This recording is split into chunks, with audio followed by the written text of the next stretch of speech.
Otherwise, the mission fails. Oh, and in case you want to know why Marty was immune to the chem team's efforts, whatever he's been smoking's been immune. Hashtag legalized. Their elevator stops, and a guard tries to apprehend them, but he's thwarted by the zombie arm of the Buckner Marty dismembered. The kids bang the guy's head. My ankle. Leaving the zombie arm behind to get the double. I've been working on this for a wait. I might as well just plug in my headset because I charged up my controller. So. What's happening to you is part of something bigger, something old and you may know. She speaks in Lovecraftian terms and says they need to placate the ancient ones, or else there will be unworldly terror unleashed upon the earth.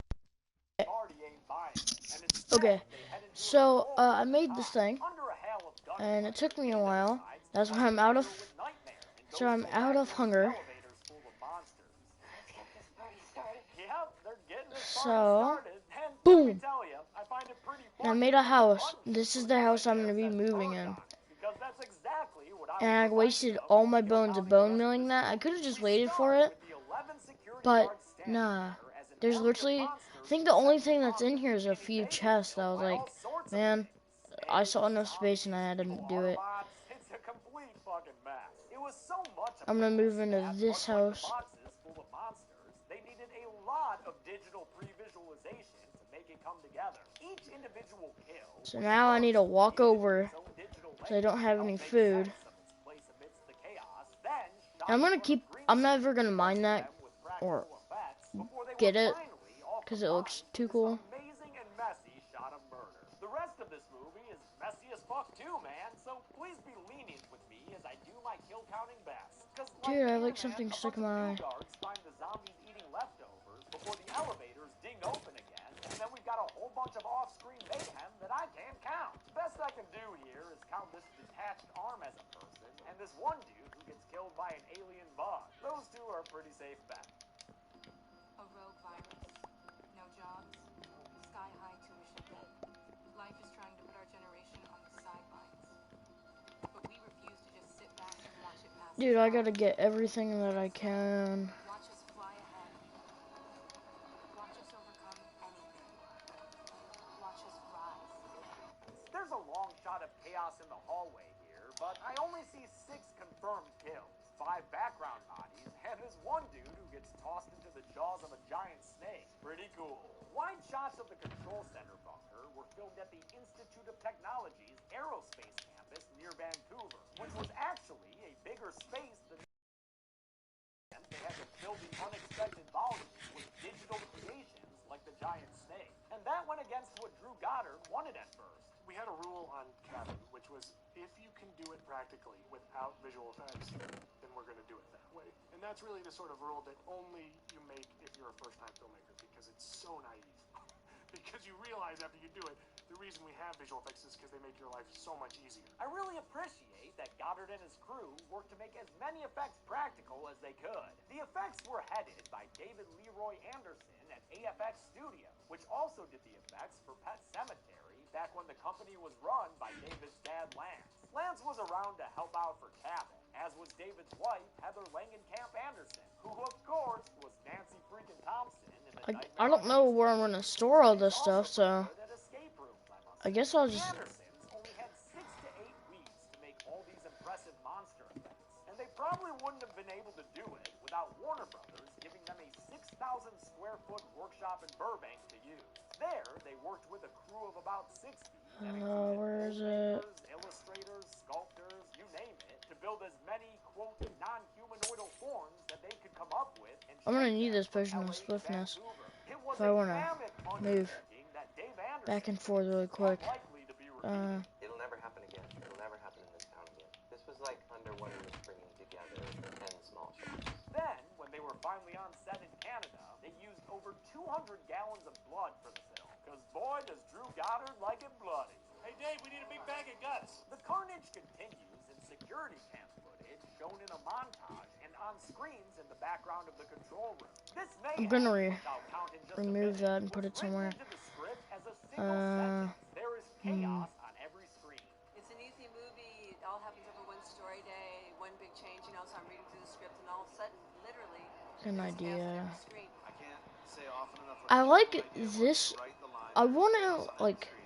I like this to like be literally a room. I want to make like rooms, but probably not gonna. It's gonna be a room, but probably gonna be a room for storage. So, Well, we did it! We came up with 19 visible victims. The most prominent among them, a woman shooting herself. There's also a dude getting killed by the molested tree, a guy getting suffocated with a bag, one dude on fire thanks to those grody Grady gals, a man getting his face melted by mutant spittle, I'm not a gonna woman drink and a that. man being eaten by zombies, a guy just lying there dead, 5 people tied Oh up, crap! doused in I don't know what to do gasoline, and because set on fire by those strangers-like killers, 5 more people dead I need thanks to the sugar plum fairy girl I need who danced around the glass. corpses. And finally, we see someone's severed pelvic bone held like a trophy by some goblins in a golf cart. The behind-the-scenes footage of that last one is great, by the way. Also impressive here is that the screens in the background weren't comped in during post-production. They actually shot all this footage and played it on the screens for real during production. These screens, I do have. This is pretty incredible. Look at all these go. It's almost like when you go to like Crazy Eddie's or like Sears. Yeah. It's like Crazy Sears with decapitation, which was another title. As control go from bad to worse, a bat dragon thing scares Marty and Dana out of their hiding spot, and Marty naps I himself need up sand but and I'm not glass. putting any of the monsters on the kill I list. wasted And at all my least glass bad on guys, that greedy thing. bastards. I will count this But- one scientist who gets knocked through the wall by the bat dragon thing, and the security guard crawling away in the background there. He's as good as dead. The siblings make a judgment call to escape through the bat dragon's hole in the wall, and that decision leaves them livelier than 5 more employees who are killed in a lethal montage. The first is from a werewolf, the second's from a clown, the third is a dead background body, the fourth is this guard whose bullets don't do shit to stop the clown's stab attack, and the fifth, my favorite, is this dude who is stabbed to death by a unicorn. Fuck yeah! The main technicians find themselves fully breached, and Truman is the first to go down, swarmed by a bunch of scary scarecrows who stab him all to hell until he activates a friggin' explosive and blows them all away. The explosion knocks Hadley silly, and in his near-death delirium, And another stack. entire world crawling towards him. Look, Hadley, they're finally. I swear to God, this is gonna be another Oh, stack. come on. Dude, Citizen was not lying. Almost These another things are stack. messy as all hell. Gotta I'm making love them. it. I'm wasting Like all many of that entirely on practical. chest. Heather Langenkamp's favorite of I graphics can grab ever these. worked on, as she told me this year at Texas Fright Fair. I really liked it. How simple and not over the top it was. It was perfect for where it was The blood out of playing. the blowhole wasn't over the top. I didn't think so. Yeah, I guess not, compared to what it could have been. Looks like they only used the very end of this blood geyser, which, you know, was probably the right call.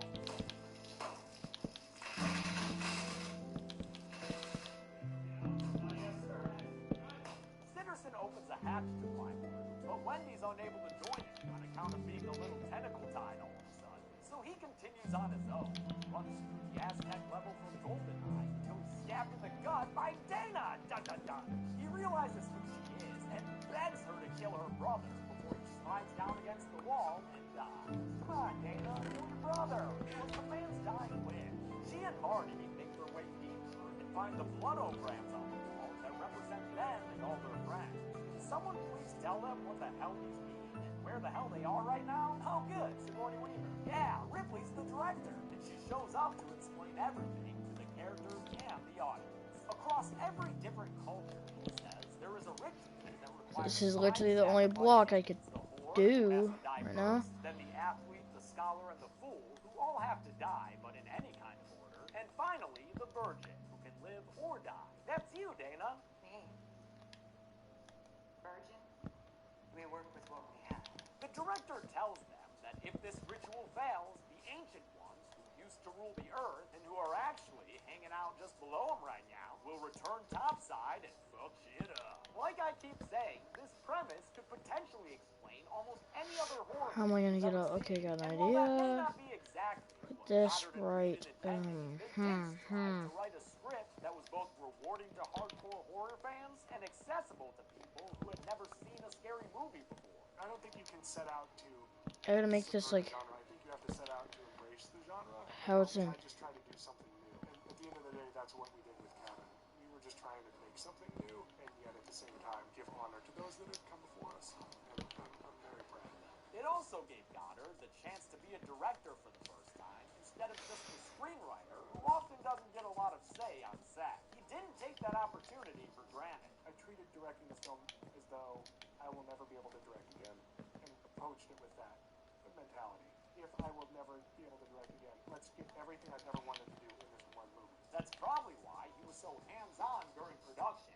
Boom. Showing that messy merman exactly how he should move. In my opinion, his work paid off. I think this movie's a masterpiece. 1, 2, 3, 4, 5, 6, 7, 8, 9, 10, 11, 12, 13. Marty's unfazed by the threat. It looks like the I need 3 more. have worked on Dana. I mean, sorry, bro, but you know how the song goes. The whole world, Marty, is in your hands. Before Dana can pull the trigger, a werewolf appears and noms on her shoulder. And I'm not sure if that was originally in the script or just added for Sigourney Weaver's sake, because apparently she was fucking pumped about that werewolf. I've never seen anyone No. more excited about working with a werewolf than Sigourney Weaver. She would ask every day, is the werewolf going to be here? When is the werewolf showing up? Can I please get a picture taken with the werewolf? As the Wolfman eats into Dana's neck, Marty beats the director and fights for the gun, which he then uses to... Oh my god, it's gonna take me for... I wish I can just go into creative, but that would be cheating. I can't move, like... Oh yeah, that'll do it. And she definitely ain't coming back from wherever Marty takes her down into. Marty takes I just realized that it doesn't heal your hunger. It just heals your heart, so... I'm sorry I almost shot you. I'm sorry I let you get attacked by a werewolf and ended the world. And I'ma just add these two to the count right now as they sit there and share a last J, because they about to go out, courtesy of this movie's ultimate villain. Giant evil gods. Then, yeah man, as the siblings hold hands, the world around them begins to fall apart, and the movie ends with a giant hand reaching out of the earth to begin enacting horrors unknown. This final shot, in keeping with the spirit of the movie, was done with as many practical effects as possible. A team at Grant McEwen Design built miniature trees using a whole bunch of science I can't even begin to explain. So we employed carbon fiber cores and wrapped it with multiple layers of flexible polyurethane. That looks like a lot of potions, weapons. Now, I hate weapons. I hate doing the weapons. Random kinetic motion of real three-dimensional moving objects is almost impossible to duplicate in a computer because computers work in mathematical curves and ellipses. Nature's not like that. They then combined those blue screen shots with a crane shot of the woods in Vancouver and some digital additions like the cabin and obviously the hand to give us this memorable depiction of the end of the world. But I can't count the whole world on the kill count. I don't know what you expected. That's impossible for me to do. So let's see how many kills there were besides that and get to the numbers. Oh, bong water. Marty. Aside from the nearly 7 billion people who presumably died when the Ancient Ones ended the world, I saw 56 deaths in Cabin in the Woods. From what I could tell, there were 8 women, 42 men, and 6 victims of indeterminate gender, giving us a mixed pie for the Ancient Ones to try. Goes down easier than a whole Okay, got planet. 11. And I also need an armor stand. And then the world ended. I'll give the golden chainsaw for coolest kill to the unicorn guy. I know Hadley being killed by a merman is great and all, but this dude was stabbed to death by a freaking gosh darn unicorn. Are you kidding me? I love it, man. Dull machete for lamest kill will go to Sitterson, who got a single stab to the chest. Sit her down there, son. And that's it. The Cabin in the Woods premiered in 2012 and is a landmark horror comedy that every fan of the genre should see. I've got one more kill count left for you this year. On New Year's Eve, we're tackling society. But until then, I'm James H. Wait, no, not that. Thanks a lot for watching this kill count. I want to thank some patrons like Neil Foster, JLP Animations, Jackie Rosbach, Rick Axe, Corey Carson, and Autumn, aka Mizzou. I really love Cabin in the Woods, obviously, even though I'm not a big fan of Joss Whedon's other stuff. What do you think of Cabin? Is it a landmark masterpiece, or is it totally overrated? good people.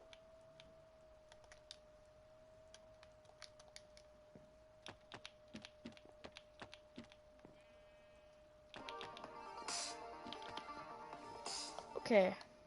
Welcome to the Kill Count, where we tally think up I the know victims in how I'm all our gonna favorite horror movies. I'm James H. Anise, and today we're looking at Truth do or Dare, things. Okay, released in put that right 2018. there. Truth or Dare was produced by Blumhouse Productions, which throughout the 2010s became an absolute powerhouse of the horror genre. Led by the ebullient Jason Blum, who should definitely come on What's Your Favorite Scary Movie, Blumhouse has pumped out hit after hit using a tried and true company model. Give directors creative freedom with a smallish budget, usually under $5 million, and reap the rewards when those movies clean up at the box Yeah, man. office. Yeah, they gave us a really small budget of $5 million. I think that together, these two companies 5 million? bring our current Usually horror people get 5 renaissance billion, new life into the but I guess genre. people were like, Which is nope. not to say every Blumhouse film is a good one. That looks nice. That's nice. Starring Lucy Hale of Pretty Little Liars fame, who I wasn't familiar with back in 2017. Arrow, Mistakenly arrow, called put that there. Scream 4 Kill Count. Truth or Tunic. Dare is a supernatural story centered around the titular slumber party game and a demon that uses it to kill people. With its slick production and youthful cast, it's Okay, I need all of this stuff, but I don't know what I'm gonna use last. Might doesn't really matter.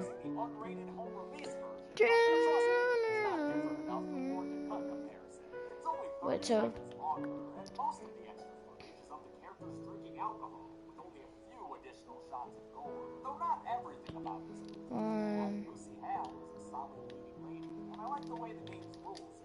two. I'll do. I'm probably not gonna have a lot of chanting books, so boom. They even ADR'd a line about it after the rest of production was finished. It looked like a messed up Snapchat filter. I think the best way to sum up how I feel about Truth or Dare is to compare it to the very similar Countdown. In that movie's Kill Count, I said that if you were new to horror movies, you could pick something worse to watch. Well, this is something worse to watch. Dare me to count all the kills in this movie? I've got to tell the truth. I was hoping you would. The movie is looking like the music video for Stylo. Watch out for Bruce Willis, y'all. A tired-looking young woman named Giselle is at a gas station in Mexico when the attendant asks her a simple question. Truth or dare, Giselle? I don't want to play anymore. Truth or dare? Next thing you know, Giselle is lighting a woman on fire, saying she didn't have a choice. The woman goes up in flames and runs Toasty out the door, collapsing on the ground into a title card. The story behind that opening scene, and actually how the movie got made in general, might help explain why it's so poorly regarded. It all started when Michael Moses, Universal's co-president of worldwide marketing, asked Jason Blum to make a movie about the game Truth or Dare. And that was it. They just gave him a title and told him to make a movie. Blum took the idea to Jeff Wadlow, who, again, was only given the name to work with. Do you want to make a scary movie called Truth or Dare? And I said, yeah. Do you have a script? What do you got? He said, we got nothing. We got a title. Wadlow, who wrote and directed Kick-Ass 2 in 2013, was a good choice for the project. His feature film debut, 2005's Cry Wolf, was also about a bunch of college kids playing a game that turned deadly, as discussed on the Dead Meat podcast a while back. In his meeting with Blum, Wadlow came up with the opening scene on the spot and wrote the rest of the movie with a writer's room that included Michael Rice and married writing partners Jillian Jacobs Am I missing and Chris anything? Roach. And it all started with an executive saying, make a movie with the title Truth or Dare. Not exactly a passion project, you know? Die. Hale plays Olivia Barry. Wow. Do-gooder college student who would Die. be spending Nope. his building houses with Of course Habitat for not. Humanity. Boom. Her longtime best friend, Marky. I unsigned you up. I just can't die apparently. What? Yeah, I told Habitat you got shingles. Damn, Marky, messing with life plans and shit. Anything for a party, I guess. Marky and their roommate Penelope are woo girls to the max, and are just fine coercing Olivia onto their Mexico trip, along with Penelope's boyfriend Tyson and their Finally. friend Brad. Marky's boyfriend Lucas is Oh no, also coming. I am not doing this. Happy to see Olivia joining them, but perhaps not as happy as she is to join him. With 3 cheers for youth, kids take off for an opening credits sequence showing them I'm driving not to running Mexico all the way for an back. Instagram live or a Any of them. alcohol and horniness. has nothing in it. But we have 2 hotels. Let me count how many. 2, 3, 4, 5, 6, 7, 8, 9, 10, 11, 12. They were all in the hot tub. Lucy's got a bedtime, and it was past Lucy's bedtime, 12, so I didn't 13, play, actually. On the last night of their 14. dancing sexy times vacation, Olivia is chatting with 14 possible places that you could literally live. What, right behind him? Sounds like it's That's not actually, a dude, though. that has a Marky lot of is a serial space. cheater, and Olivia's No one always lives in it. bailing her out. At the bar, Olivia runs into a classmate named Ronnie, who's one of those sex pest type things. But when a handsome stranger named Carter interjects on Olivia's behalf, Ron backs down to go take some shots. That you can only sleep at night. You can only sleep at night. Carter hits it off with Olivia, and after the bar closes, he suggests to her friends that they head to a super cool secret spot to keep the party going. He leads them all to an old abandoned church, where inside he, has a cooler with ice and beer in it? How's that been here this whole time? Also, somehow, Ron appears out of nowhere. You can't keep Ron from a party. That's a scientific fact. Carter suggests they play a game of truth or dare as a way to discover each other's secrets, make their friends do things they don't want to. Actually, does sound kind of interesting. Does it? Why is Tyson responding like this is the first time the game's ever been explained to him? They agree to play, since it's the name of the goddamn movie. And after a quick selfie, Olivia's the first up to bat. She picks truth, and Brad asks her if she'd rather save the lives of everyone in Mexico or the lives of everyone in this room. Utilitarian, humanitarian, Olivia picks Mexico. I love you, but millions of people? Come on. It's the only right answer. Alcohol continues to lubricate the game, with Penelope daring Ron to give a lap dance to Tyson, and Marky daring Lucas to streak for them. Then Tyson, a major doucher, asks Marky an awkward truth. Are you aware that Olivia is in love with your boyfriend? What the fuck, guy? Penelope tries to move things along by asking Brad who he'd make out with out of everyone there. He chooses the Daniel Radcliffe-looking Carter, by the way. But Olivia, mad at Tyson, bites back at him with a judgmental dare. I dare you to stop selling forged prescriptions to freshmen. Olivia, always with the moral high ground. Penelope's turn comes next, with Ron naturally daring her to make out with Olivia. And when she finishes up the round by asking Carter what his plans are with Olivia, things get somehow even less fun. I needed to find someone with friends that I could trick into coming here. Tell Olivia was a pushover, which made her an easy target. I'm okay with strangers dying if it means I get to live. Oh, thought you were just trying to get your dick wet, dude. Carter pieces out, but not before telling Olivia that they must continue to play the game going forward. Tell the truth, or you die. Do the dare, or you die. His point is punctuated by a bunch of scary faces, but they disappear in a hurry. Don't worry, though. You'll see them fucking plenty. After spring break concludes, the kids head back to college, but Olivia just can't seem to shake the game of truth or dare. It's scribbled on her desk, written on the back of a flyer, and even engraved in the side of her car. Olivia and Marky haven't talked since the game, so Marky stews alone in her bedroom, watching a video on her phone of her father who recently killed himself. You know, Marky sucks, but it's hard not to feel bad for her here. She and Olivia try to make up over mojitos, with way too many mint leaves in them. But the next day, Olivia's confronted by a stretchy face in the library. Hey, Olivia. Yeah, she's getting stretchy-faced all over the place. Though the face filter is not always applied uniformly. Friggin' beanpole back there looks normal as fuck. The hallucinations harass her with chance of truth. She was Yells out truth in desperation. Marky's constantly cheating on Lucas. Oh, come on, Liv. This is a library. Great, you made it too loud for Lucas to study here. But how are you about to get mad at Olivia, Marky? You're the asshole here. That night at a bar, Ron is harassing a woman when she becomes a stretch face strong and asks him truth or dare. He is into it enough to answer dare, so she tells him to stand on a pool table and hang dong. He's just about to do it when some wank-hering begins, and after he changes his mind and refuses to do the dare, he suddenly becomes possessed. God damn it, this face looks so fucking dumb. So that death is not too bad. Correct.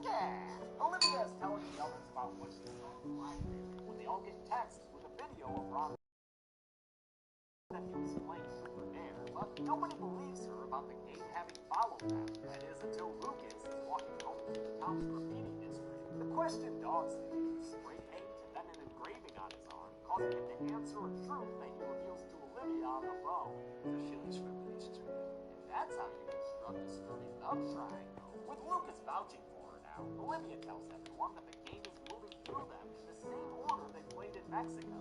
She was first, then Ron, who's gone, and then Lucas. That stuff will be First fine. Ron, that was Marky gets a text asking her gone. That's now gone. Olivia's insistent she plays along. Her dare is to break Olivia's hand. Since Olivia's practical as hell, she grabs a hammer and orders the deed done. It's a good scene where Marky is understandably hesitant until Olivia finds the right motivation for it. Don't tell me you're a fucking coward like your dad. Yep, that'll do it. Lucas and Brad take Olivia to the hospital, where, look, I'll be honest, a dead body is shown, but I'm not gonna count it. They were already dead when we got here, and they weren't really a character. That might conflict with some 2018 kill count bylaw or something, but you know what I say in situations like this. Fuck it! The dead body becomes a Snapchat smiling ghoul who asks Brad truth or dare, to which he answers true. Bad time for his homophobic cop dad to show up. And we know he's homophobic because of some earlier clunky exposition. Remind me why I didn't go to school thousands of miles away from my overbearing and homophobic father. Well, so you can feed the audience that line, Brad. His truth forces him to come out to his father, but it happens off screen. We only hear about it later when he tells the others. Such a weird choice for a character's big emotional moment like that. That means Tyson's up next in the game, but this poo-texted little American psycho ignores his friends' warnings as he heads into a med school interview so he can be a doctor. The interview ends with the dean asking him truth or dare, to which he can only respond with a very confused truth. How long have you been forging prescriptions? Tyson says that he doesn't. Since he didn't tell the truth, that boy's about to be a smiley vessel for self-harm. His friends arrive just in time to hear him stab himself in the eye with his lucky pen and then drive it in deeper by slamming his head against the wall. Whenever he touched my eye, it hurt my eye whenever he did that. Affected by the unrated cut, by the way. The kids try to track down Carter to see how they can stop the game and end up finding an article about that Giselle chick who started the film lighting a lady on fire. Good times. One rack bogus later, they see that Carter is a friend of hers, so they message her demanding that she meet with them. While they wait for her to respond, they decide that in order to survive the game, they'll only pick truth and never lie when they answer. Easy peasy, right? Not quite. Because when a drunken, morose Penelope is confronted by a smiley version of herself in the mirror, she's told she's not allowed to pick truth right now. That's not how this game works. She's forced to pick dare, and her dare is to walk around the roof of the house until she finishes a fifth of vodka. Dare me to drive? This is by far my favorite You dare me sequence to of the film. drive? A really well-directed, suspenseful set piece that sees everyone doing their best to help Penelope. I love the coordination with the futon mattress, and how Lucas isn't allowed to physically help her because that would be cheating. I also love that, despite the movie's low budget, they filmed it practically with harnesses on a real roof. No green screens needed. Things get treacherous in the form of some spiky fence posts, but Olivia breaks the gate down in time for Penelope to finish the bottle and fall safely onto the mattress. Is this my bed? They hear back from Giselle and go to meet her in an alleyway, one that clearly doesn't have any running water nearby, because that is one dirty lady. Giselle confirms that she and her friends, including some dude named Sam who trashed the place, played truth or dare in that Mexican church, after which the game started killing them one by one. She also explains why Penelope wasn't able to pick truth. It's how we played. We called it two truths and a dare. If two people picked truth in a row, then the next person had to do a dare. Thought it was more fun that way. Oh, yeah, that's a good house rule. Giselle says her friend got dared to find a new group to play, and that she also got a dare recently. Demanda! Look out! She shoots at Olivia, but it hits Penelope, and the gut-shot gun wound causes her to die in Olivia's arms. Giselle's dare was to specifically kill Olivia, though, and since she failed, her face becomes smiley, and her possessed form kills herself with a brutal gunshot to the head. Olivia, Lucas, and Marky research the Mexican church and learn that it's the Rosarito Mission, which was the site of a massacre in 1967 that left a single nun survivor, Inez Reyes. Olivia runs upstairs to her room, where she's attacked by a homeless guy who asks her truth or dare. She answers dare, breaking the poor guy of his possession, and he runs from the house, confused and scared. Yo, why are you chasing that dude, Lucas? You know he didn't do anything, other than give Olivia a dare, of course. He dared me to sleep with Lucas. She tells Marky she picked dare so everyone else could pick truth, but the selfless reasoning doesn't make Marky any less mad. Fuck off, Marky. You know the situation you're finding this movie so dumb? I don't think he knew where he was. Oh, really? The possessed homeless guy didn't know where he was? Great detective work, dude. Olivia admits to Lucas that she actually picked Dare because there's a truth about Marky that she's too afraid to answer. But it don't really matter why you picked Dare, Liv. Y'all better get to shagging. Though, damn, she still has a broken hand? Guess no foreplay then. It's an unexpectedly steamy sex scene for a PG-13 movie with Lucy Hale until all of a sudden, it gets a little kinky. Lucas says true that he's forced to admit that he's truly in love with Marky, not Olivia. Yeah, man? Because you know she's cheated on you like a lot, right? Marky's up next in the game, and her question is asked from her dad who lives in her phone. She confesses that she's held on to the gun he used to kill himself, and he makes a scary suggestion. Maybe you should get it. Lucas and Olivia drive into Mexico so they can speak with the nuns who survived that massacre at the church. These days, Inez Reyes is old and silent, not having spoken to anyone since the massacre, instead communicating with written messages. Olivia reads aloud about how Inez and the other nuns were sexually abused by a priest during their games of hide and seek. One day, the young nuns decided to fight back, so Inez summoned a demon named Kalex who possessed all of their names. It dismembered the abusive priest, but forced the nuns to keep playing, killing them in turn until Inez was able to stop it. The person who released the demon can trap it. Simple ritual, but only by his own hand. She stopped Kalex by saying a spell and sacrificing her tongue into one of these spooky skull jars. I've got to admit, though, that I always mentally check out when supernatural horror movies get into detailed spells and rituals, and I hate trying to convey it all in kill count. They tell Brad that they have to track down that Sam dude who Giselle said trashed the place. If Sam broke Inez's spooky skull jar, it would have released Kalex, so he's got to be the one to donate his tongue to the swear jar. Brad is pulled outside by his dad, who, by the way, is played by Tom Choi, who voiced Liu Kang in MKX. Illusions are petty magic. This is no illusion. I thought that was cool. Brad's dad says he still loves him no matter what, but then Brad is asked truth or dare by a demon voice on his dad's radio. He's forced to choose dare, and his challenge is to make his dad beg for his life. After one last hug, he grabs the service weapon and gives it a go, but his dad doesn't beg in time, and Brad is shot and killed by his dad's police partner. Or probably, you know, his future ex-partner. Really shot your partner's son, dude? Damn. At the police station, the final three players are reunited, and Olivia is asked truth or dare by a stretchy-faced Lucas. She says dare to avoid the uncomfortable truth she mentioned, but it doesn't work. I dare you to tell Marky the secret you fear most. Oh, the old daring to tell a truth loophole. Works every time. Olivia's confession is a tragic intersection of backstories. One day when she was upset, she went over to Marky's house, and Marky's drunk dad made a move on her. She resisted, he persisted, and when she finally stopped him, she told him something he took to heart. I told him that you'd be better off if you were dead. Shit, that's how you kill a friendship, folks. And a dad, too, I guess. A detective on the case. That's how you kill a dad and a dead, except for the love triangle. Oh my God. Dude, I'm gonna be playing Minecraft the whole night. I'm gonna beat my record. It's gonna be a 5-hour stream. A distressed Marky retrieves the gun her dad used to kill himself, and when Olivia gets home later, she finds her friend pointing it at her own face. Olivia apologizes for what she told Marky's dad, and Marky says it wasn't her fault. So, here, let's just end this sappy shit and get to the finale, right? They drive to Carter's and abduct him from his tinfoil apartment with the help of Marky's dad's gun. Sweet little Livy's not shooting anyone. Try me. I dare you. Ugh, that's a trailer. Before them go back to inside, they force Carter to reciting a prayer Inez wrote down for them. During his recitals, the place gets shaky and Carter's face gets stretchy. Lucas dumbly picks dare, even though truth was available to him, and he dared to kill either Olivia or Marky. Why did you pick dare? Because I knew if I didn't, then one of you would have to. Yeah, you moron, but y'all were about to end it with the seance, remember? You're such an idiot. All of you are! Carter finishes his recital, and Olivia tells him there's one more thing he's got to do. I need you to cut out your tongue. With the place collapsing all around them, and Lucas becoming possessed for failing to complete his dare, it's getting to be 10 past tongue cut clock, dude. So get to it. Oh, he's actually doing it. The girl's off of him and stabs Carter in the stomach with his knife, which quickly kills him. Then he takes that knife and slits his own throat with it, so his neck looks weird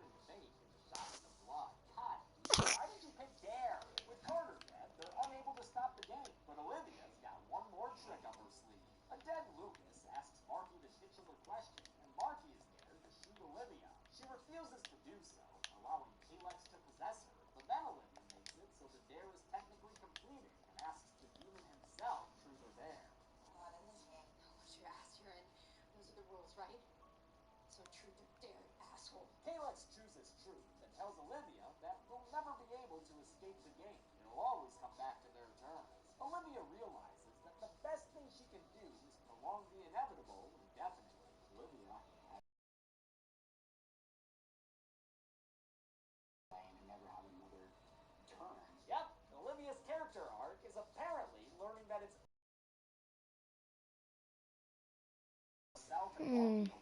Olivia spreads the game out to as many people as possible by uploading a video that's watched all over the world. In it, she invites everyone to be part of the game. I'm so sorry, but I have to ask you. Truth or dare? But the movie ends before we see any more kills, so don't even start with me on that shit. How many people died daringly in this truthfully stupid movie? Let's find out and get to the numbers.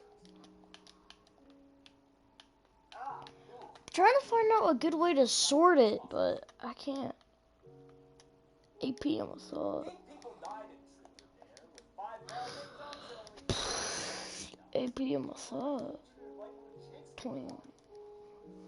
Shakespeare. AP almost saw it. 24. Good. People, I was not doing the thing. I was wiping my. I was not trying to do a. And that's it. Truth or Dare came out in 2018, and there's Countdown. I love watching these movies. I just don't know why. I don't know why or where, but I love watching them. Movies, I mean shows. Honestly,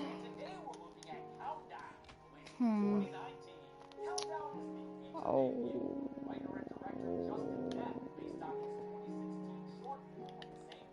Both films have the same story, a new app that tells people exactly when they're going to die, and it proves to be quite accurate, no matter how hard they try to change their fate. Countdown is thus often called the killer app, even though it's actually a demon, not the app itself killing you. And even though there was an actual killer app called the devil. Respawn point set. You can only sleep at night. Respawn point set. You can only sleep at night. You can only sleep at night. You can only sleep at night. You can only sleep at night. Respawn point set. Respawn point set. Respawn point set. Respawn point set. Respawn point set.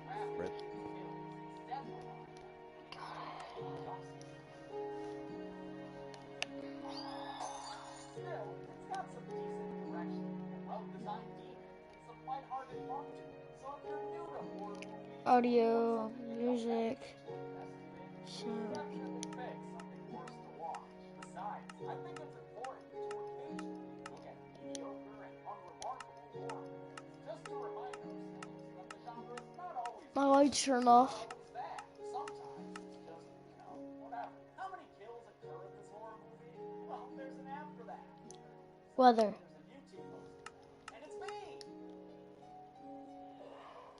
The movie begins at a solo cup party. And by that I mean exactly what you thought. Sensitivity is 69. Oh.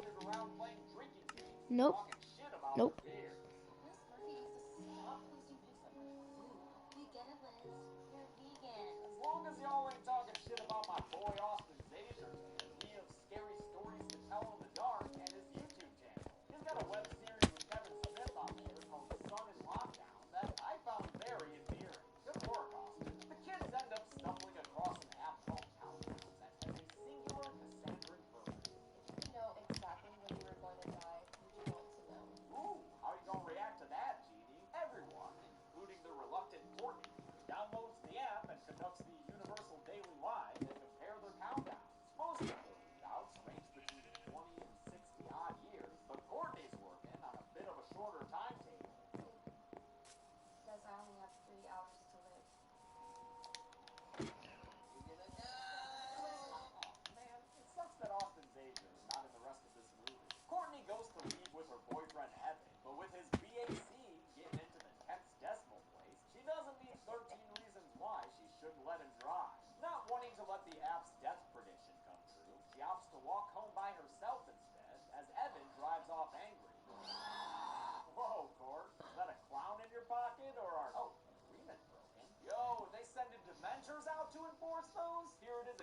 Haha, AP in the third. Flippin' floating. Down, but eventually her clock runs out. I mean, I guess I'll count her as dead now, even though, isn't she dying a little early there? Oh, never mind. It was perfectly timed, which is actually pretty crucial to this whole plot. It looks like her time was supposed to run out in Evan's car, since at that very moment, a tree branch was going through her seat. With the pretty well done opening scene out of the way, we begin the movie proper by meeting our real main character. Hospital intern Quinn Harris is working hard to become a nurse, which means rolling Dude, I'm so hungry. comforting pre-op patients. Ugh. Car crashing drunk drivers. Wait, my dad was making pizza, and then he never, like... Now it's saying that I'm gonna die during that surgery. Quinn mentions the app to her coworkers as they celebrate her passing her nurse's exam, which once again leads to everyone comparing the length of their lifelines. 57 years. That'll make me 98. Well, good for you, Dr. Sullivan, or should we say Dr. Centenarian. Quinn installs the app and agrees to the terms and conditions, only to find out she's got 2 days and change left to live.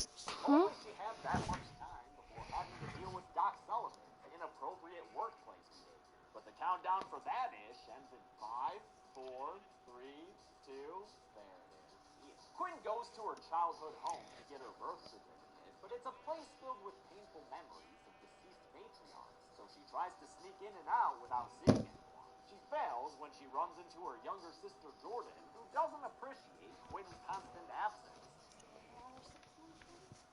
Aw, don't be like that, Jordan. Come on, you want to build a snowman or something? Their sisterly squabbles wake up their dad, Charlie, and before Quinn can get out of there, he gets her on the hook to visit their mom's grave that weekend. With Evan's countdown saying he's got 3 minutes left, he decides to ditch his surgery in an attempt to keep himself safe. Oh shit, dude, the RAM app is pissed again. Don't look now, but the enforcer's been sent out. Maybe you'll be okay if you just... Nope, get on out of there. He goes to a stairwell of stock sound effects and sees Courtney standing on the steps, looking a little bit more backwards than the last time he saw her. His phone falls down the stairwell and gives us a countdown to our second kill of the film. Quinn finds out about Evan's death from Nurse Amy, played by Tachina Arnold, who is one of the kick-ass Greek chorus gals in Little Shop of Horror. Remembering what he said about the gap, she grabs his phone to investigate, and though it takes some effort, she's able to unlock it.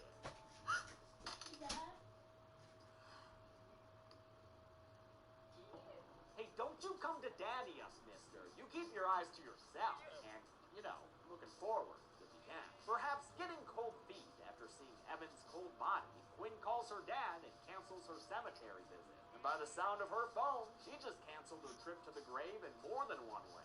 And that's how you get visited by hospital gurus. Nah, just playing.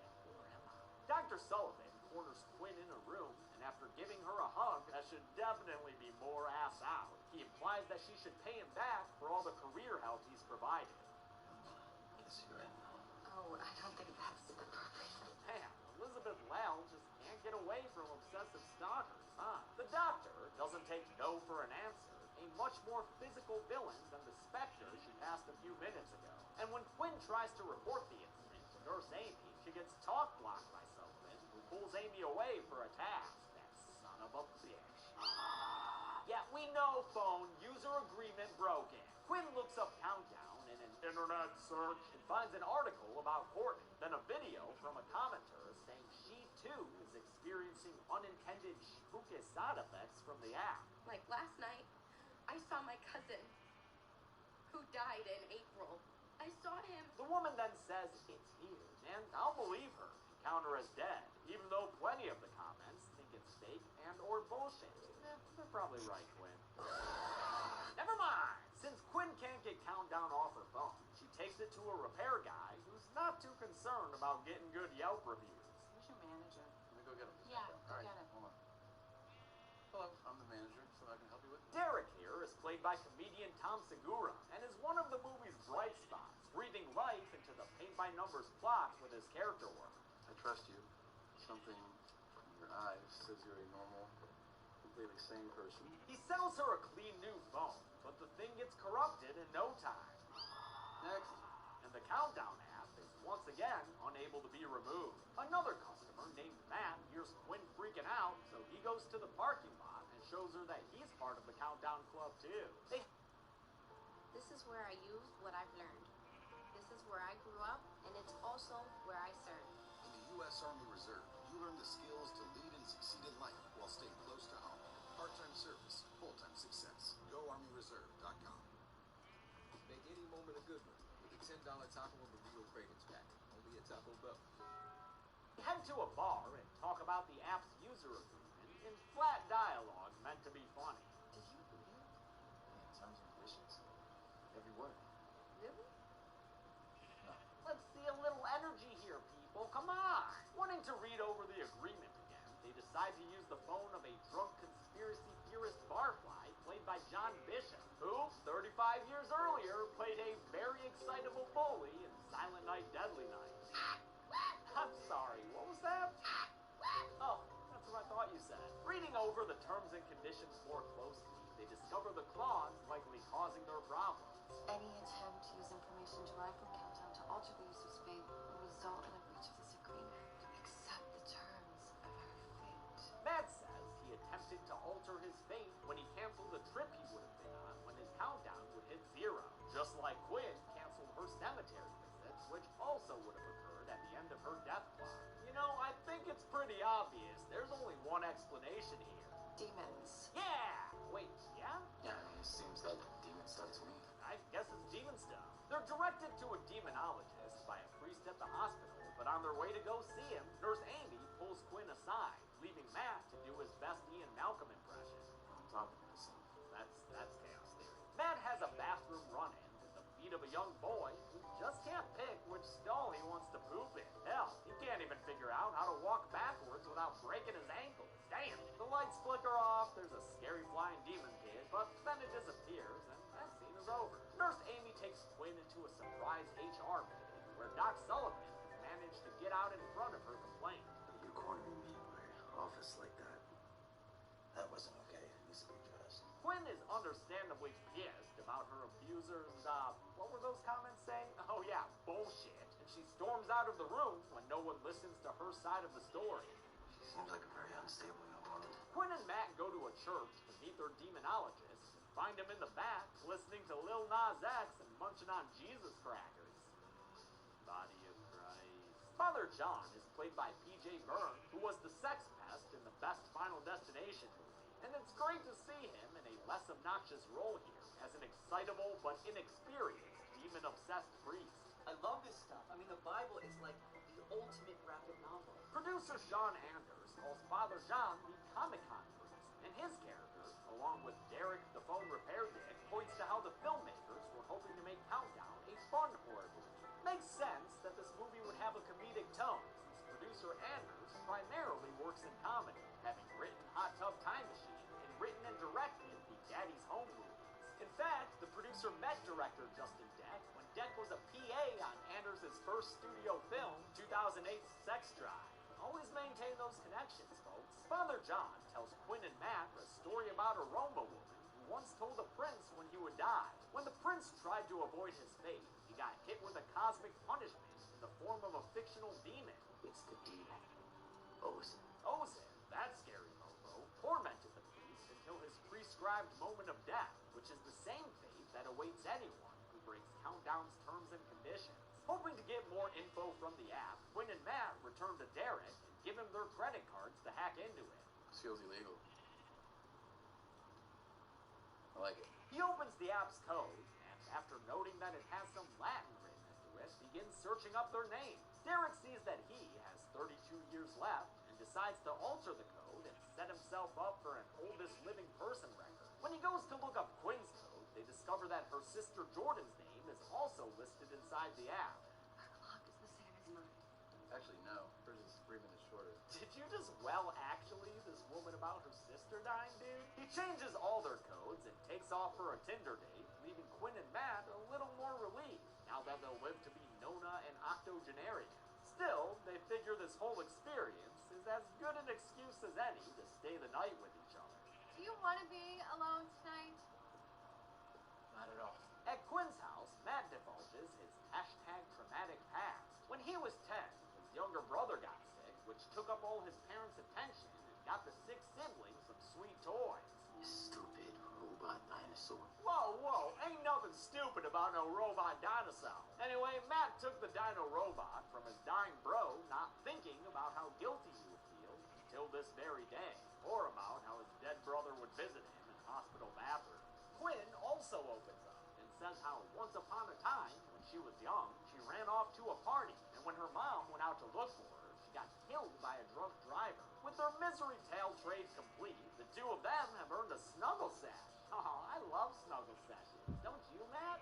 Yo, are you calling my name? Wait, if you're... Oh my god! Turns out their app hacking didn't work worth shit, and both of them are back down to their final hours.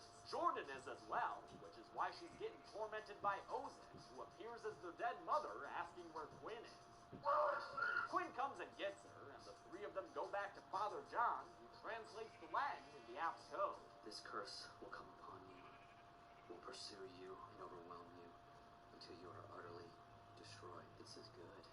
This is like really good. He's excited because he thinks he knows how to break the curse. All they have to do is prove Satan a liar by making their death clock wrong, even if only by a single second. They create a protective symbol on the ground using white paint and blessed holy salt. The plan is to stay inside its boundaries, keeping them safe from deadly demons, until Matt's clock runs out and Satan is proven wrong. As his countdown nears its end, Ozan comes a-calling, but he's unable to cross the sodium boundary, no matter how scary he be looking. I really like Ozan's design. This was done by Scott Stoddard, who worked on the Friday remake, and Howard Berger of K&B, who's worked on, everything. They based the design off a drawing by Aaron Sims, who also created Stranger Things' Demogorgon, and K&B effects artist Dirk Rogers portrayed the demon on set after a makeup process that only took a single hour. Surprisingly, Ozan is almost entirely practical, aside from some digital augmentation around his eyes.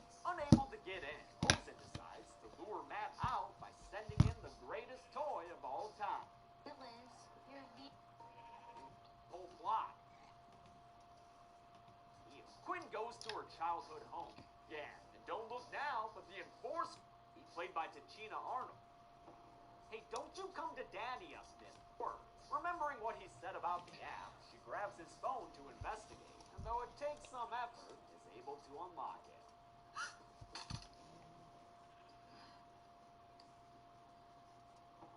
Hey, don't you come to daddy, us, mister. You keep your eyes to yourself. Bro. And, you know, looking forward. Hope it's stacked. Perhaps getting I'm gonna keep a Coke. Got me some chocolate milk if it ever gets hard. Got me some chalky milk if I'm ever feeling pain. Got this to fill me up. Empty. This is empty, but. Yeet. Dr. Sullivan corners Quinn in a room, and after giving her a hug that should definitely be more ass out, he implies that she should pay him back for all the career help he's provided. Oh, I don't think that's appropriate. Man, Elizabeth Lounge just can't get away from obsessive stalkers, huh? The doctor doesn't take no for an answer, a much more physical villain than the Spectre she passed a few minutes ago. And when Quinn tries to report the incident to Nurse Amy, she gets talk blocked by Sullivan, who pulls Amy away for a task. That son of a bitch. Yeah, we know, phone. User agreement broken. Quinn looks up Countdown in an internet search and finds an article about Courtney, then a video from a commenter saying she too is experiencing unintended spooky side effects from the app. Like last night, I saw my cousin, who died in April. I saw him. The woman then says it's here, and I'll believe her and count her as dead, even though plenty of the comments think it's fake and or bullshit. They're probably right, Quinn. Never mind. Since Quinn can't get Countdown off her phone, she takes it to a repair guy who's not too concerned about getting good Yelp reviews. Who's your manager? Let me go get him. Yeah, go get him. Hold on. Hello, I'm the manager, so I can help you with. Derek here is played by comedian Tom Segura and is one of the movie's bright spots, breathing life into the paint-by-numbers plot with his character work. I trust you. Something in your eyes says you're a normal, completely sane person. He sells her a clean new phone, but the thing gets corrupted in no time. Next. And the Countdown app is once again unable to be removed. Another customer named Matt hears Quinn freaking out, so he goes to the parking lot and shows her that he's part of the Countdown Club too. They head to a bar and talk about the app's user agreement in flat dialogue meant to be funny. Terms and conditions. Everywhere. Really? Let's see a little energy here, people. Come on. Wanting to read over the agreement again, they decide to use the phone of a drunk conspiracy theorist barfly played by John Bishop, who, 35 years earlier, played a very excitable bully in Silent Night, Deadly Night. I'm sorry, what was that? Oh, that's what I thought you said. Reading over the terms and conditions more closely, they discover the clause likely causing their problem. Any attempt to use information derived from Countdown to alter the user's fate will result in a breach of this agreement. Accept the terms of our fate. Matt says he attempted to alter his fate when he canceled a trip he would have been on when his countdown would hit 0. Just like Quinn canceled her cemetery visit, which also would have occurred at the end of her death clock. You know, I think it's pretty obvious. There's only one explanation here. Demons. Yeah! Wait, yeah? Yeah, seems like demon stuff to me. I guess it's demon stuff. They're directed to a demonologist by a priest at the hospital, but on their way to go see him, Nurse Amy pulls Quinn aside, leaving Matt to do his best Ian Malcolm impression. That's chaos.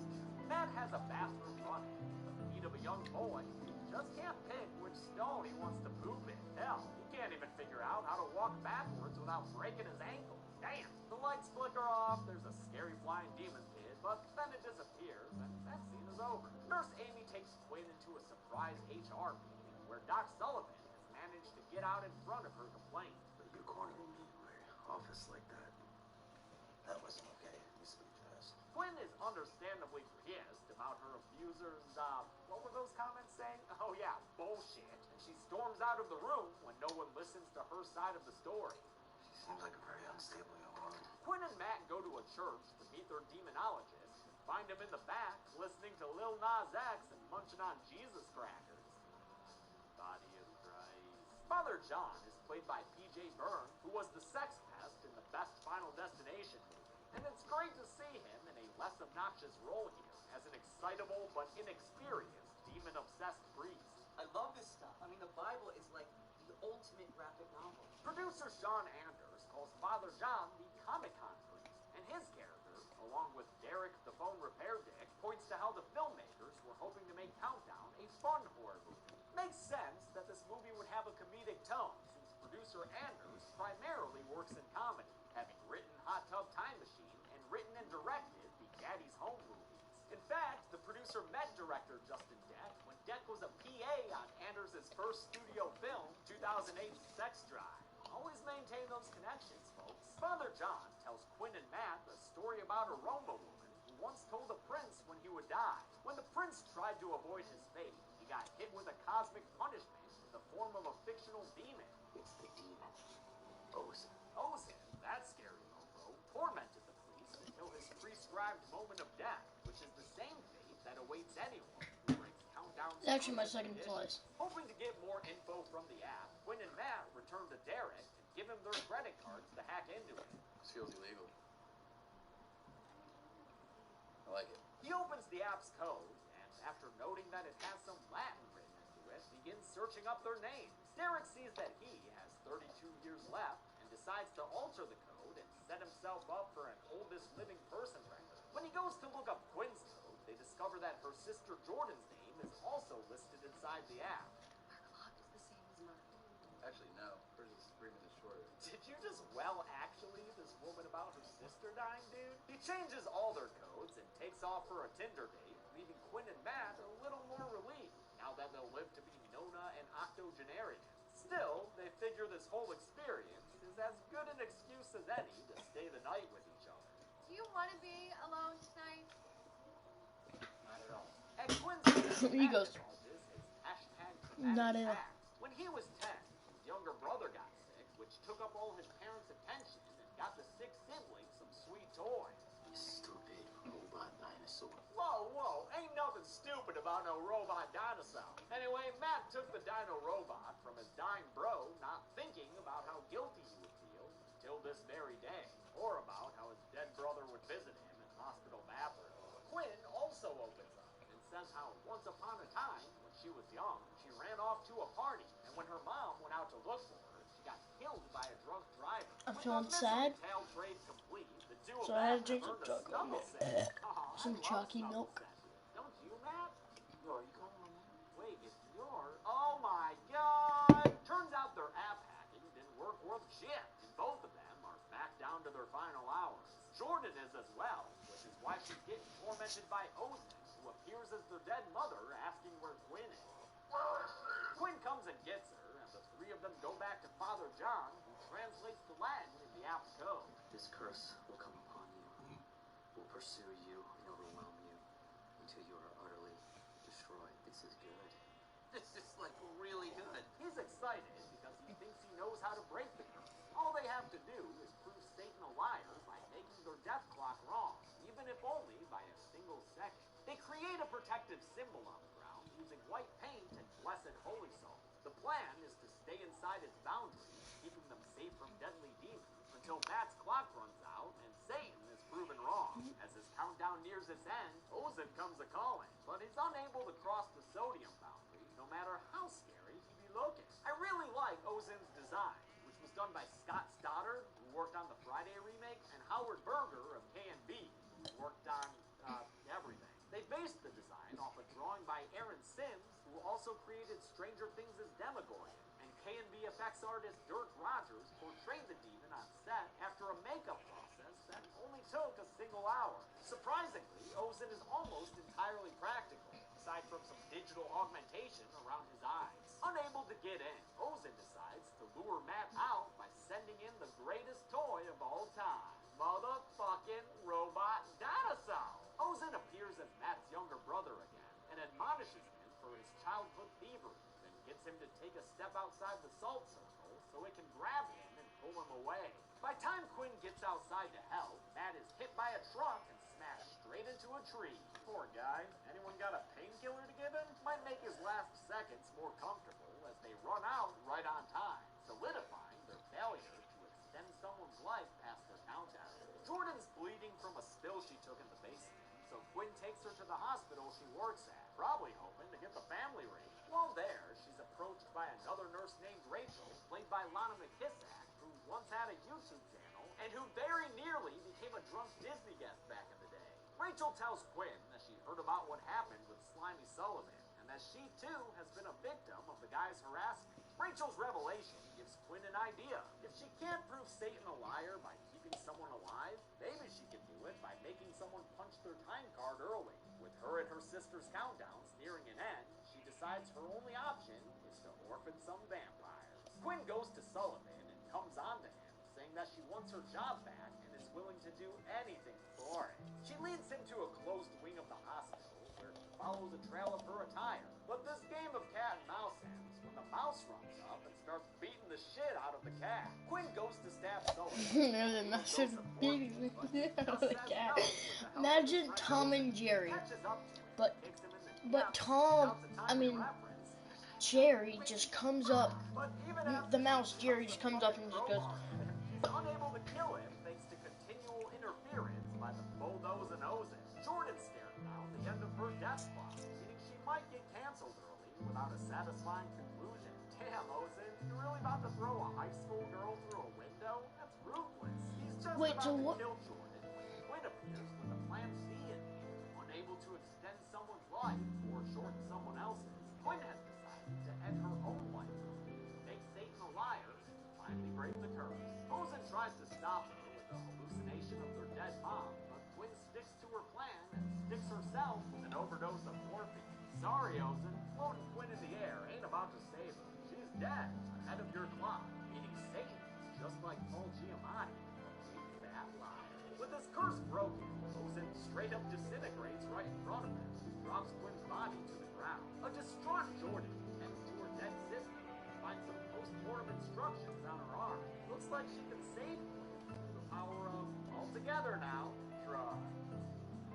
It works, and Quinn is revived. But I'm gonna leave her on the kill count because I I think she would have technically had to die in order for the plan to work. I don't think you can just fake a death for a demon. So to me, it still technically counts as a kill, even if they did throw a reverse Uno card at it. Does that contradict my counting in some earlier episode? Almost certainly. I mean, there's 240 of these fucking things. Quinn's family finally makes that cemetery visit, and they see on the news that Doc Sullivan has been arrested. So the movie ends with everything great, right? Wrong, because Quinn just found a new app on her phone. Oh, yeah, there's also a mid-credits scene where Kevin is shown being piggish on a Tinder date with fellow comedian Christina Pazitsky, who also happens to be Tom Segura's real-life wife. Oh, that's nice. The app's little screen goes off, and we hear his countdown changing. But I'm not gonna count a kill here, because Kevin's original timeline showed him living for decades more. And it doesn't make sense to me that Ozin would make himself a liar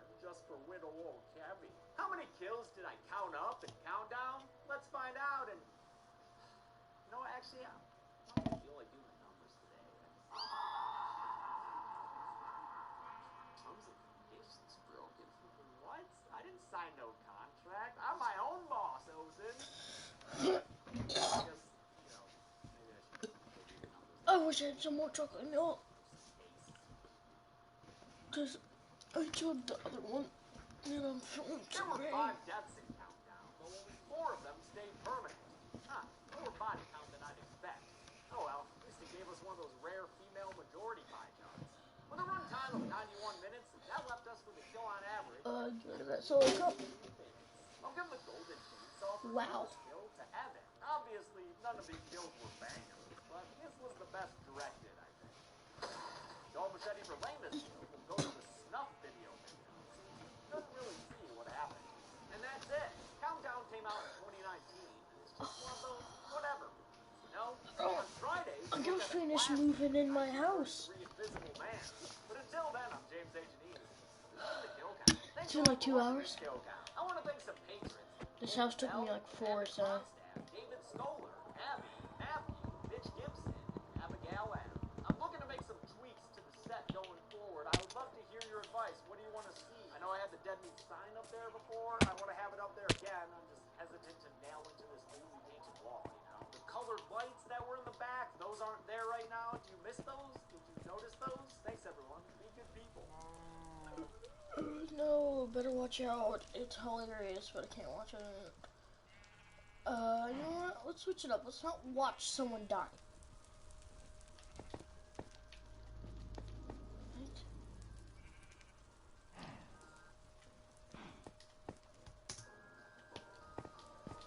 Now, there were some weird kids throughout school, but for some reason, I feel like middle school is often the weirdest period. I don't know if it's the hormones coursing through everyone's veins or the fact that, like, when you're in middle school, you want to fit in and be cool so bad.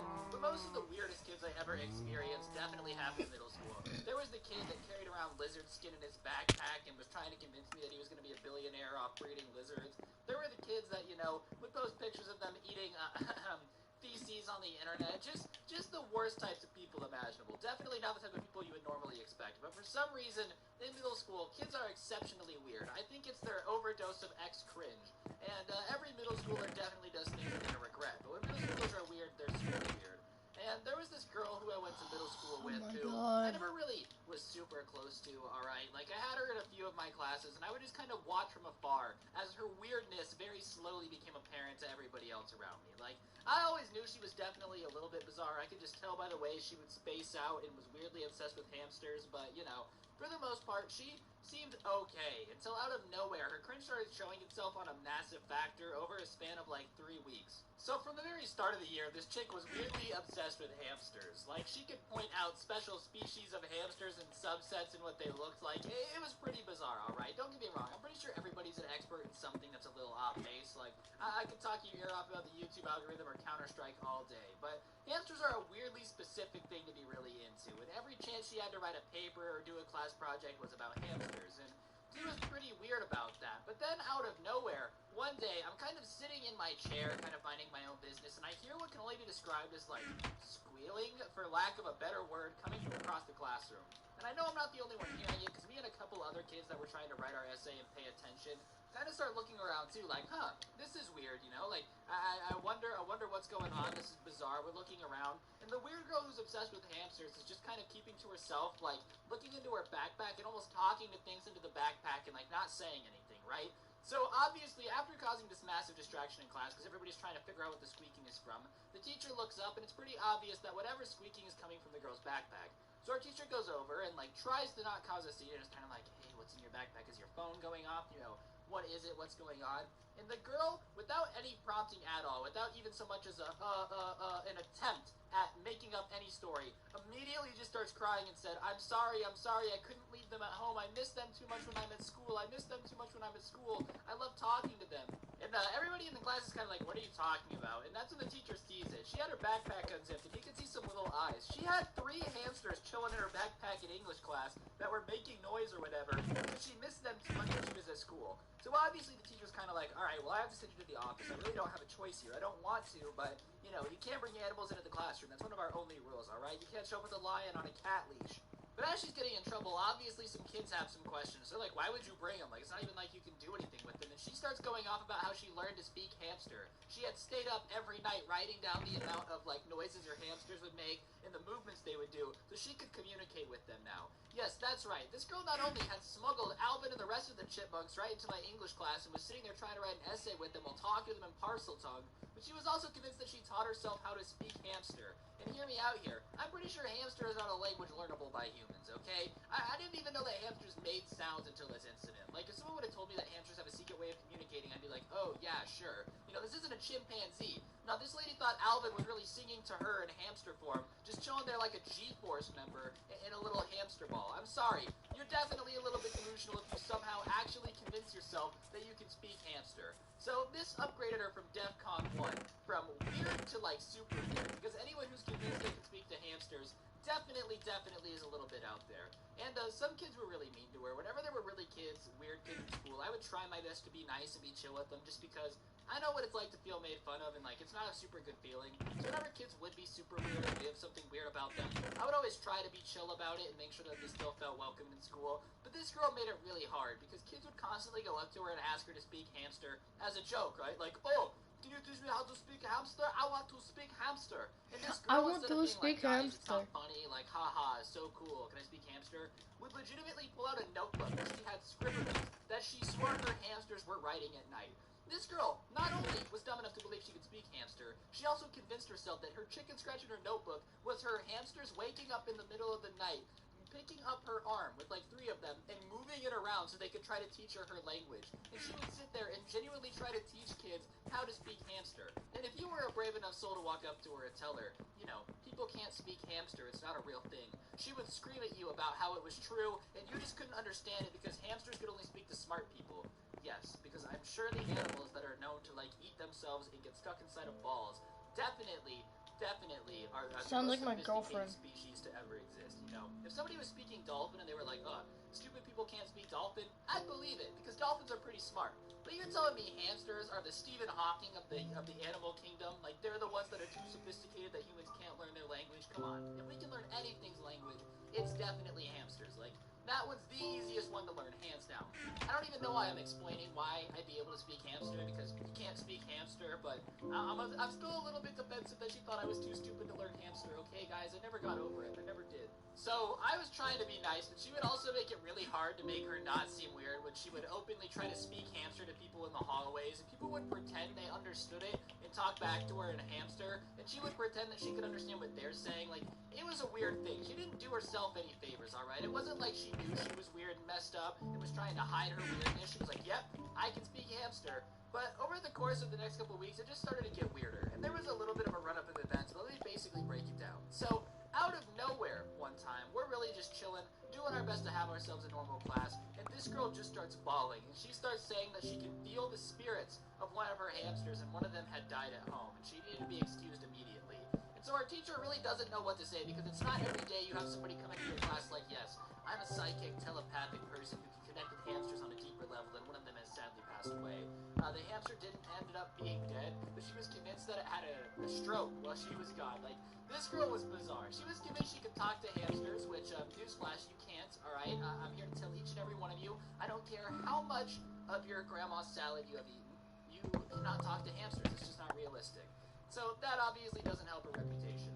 And then she starts telling everybody how she's going to turn into a hamster. This is in middle school, so like a lot of kids read those Animorph books, and I'm not even kidding. She started reading, or like telling people, not reading, one of the main scripts of like one of the Animorph books to everyone, where she would turn into a hamster, like down to the same places what would happen in the book. So when somebody put 2 and 2 together, she was embarrassed. She was like, I just thought it was about me. Like, this girl was weird, alright? She was not doing herself any favors, and very slowly and surely secured herself as the weird person, alright? Like, every school has the weird person, but she ended up being the weird girl. Don't get me wrong, there were weirder guys. Don't ask me how I went to a school that had people weirder than, hamster psychics, but we did.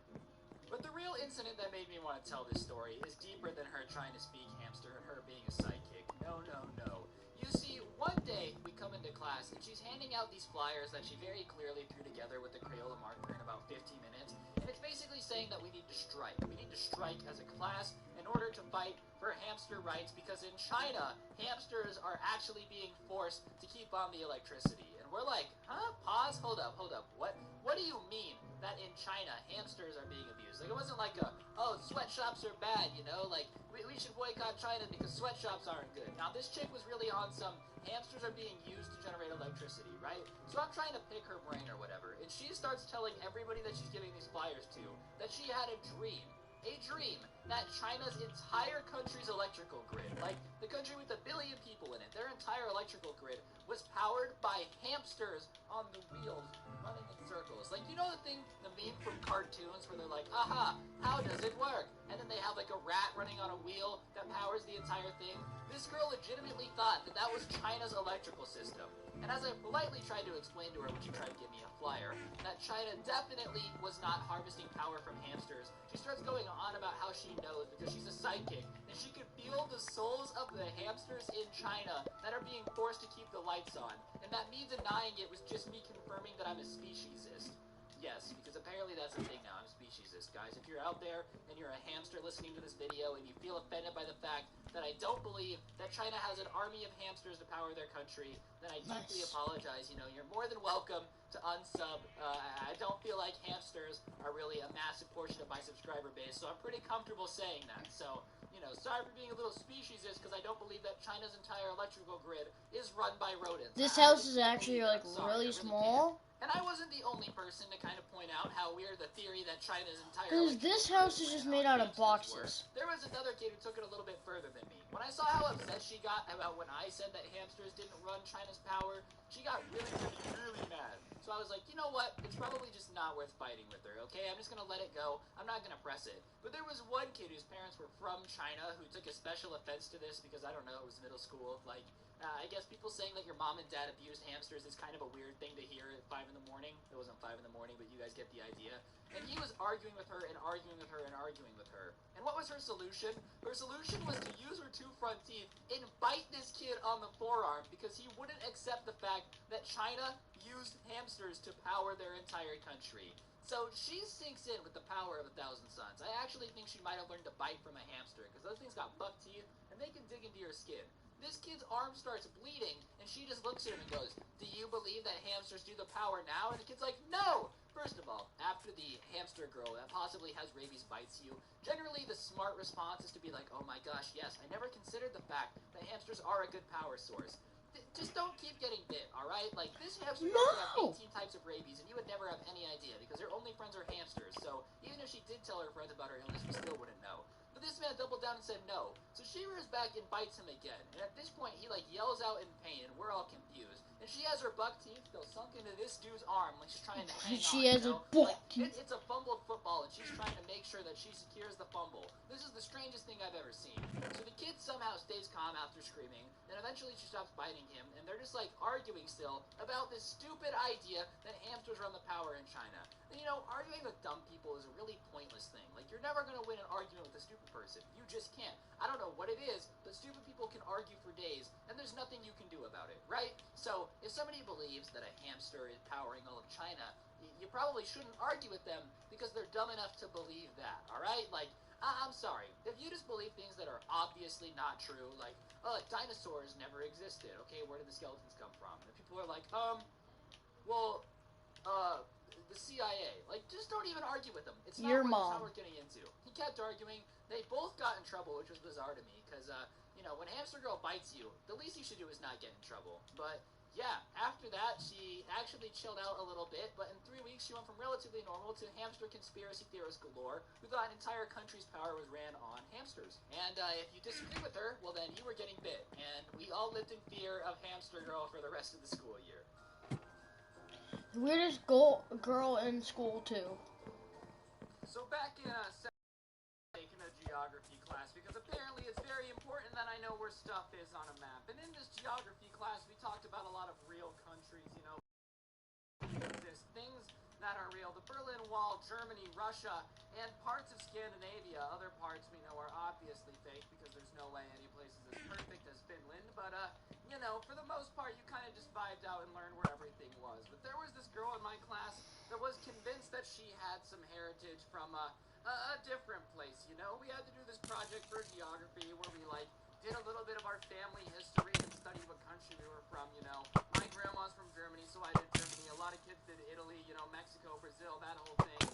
But this girl who, definitely was a little bit on the weirder side gets up and starts doing her project on, no joke, Atlantis, alright? I guess this girl had watched some show about how Atlantis used to be a place in Greece and how her family was for Greece, but she was tall, which meant she had a little bit of the elvish DNA from Atlantis, because apparently the people from Atlantis in this girl's world not only were magic creatures that had super advanced technology and were wiped out by a tsunami, but on top of that were apparently elves. She just started throwing in Lord of the Rings lore. So she does an entire project about how she's from Atlantis and has all these special powers. She can talk to fish. She can do all of this. And obviously our teacher is like, yeah, you're full of it. But I'm not gonna lie, the girl sounds convincing. When somebody just talks with so much confidence that you believe it, alright? I guess this girl was so mentally unstable that even her being like, yes, I come from Atlantis and I don't make any sense, just absolutely making no sense, for whatever reason, resonated with a little bit of the weird kids, super vibe with them, because the confidence that she had, even though our teacher called her out for being 2 words damage? Let's see how much. proof that Atlantis exists, 2.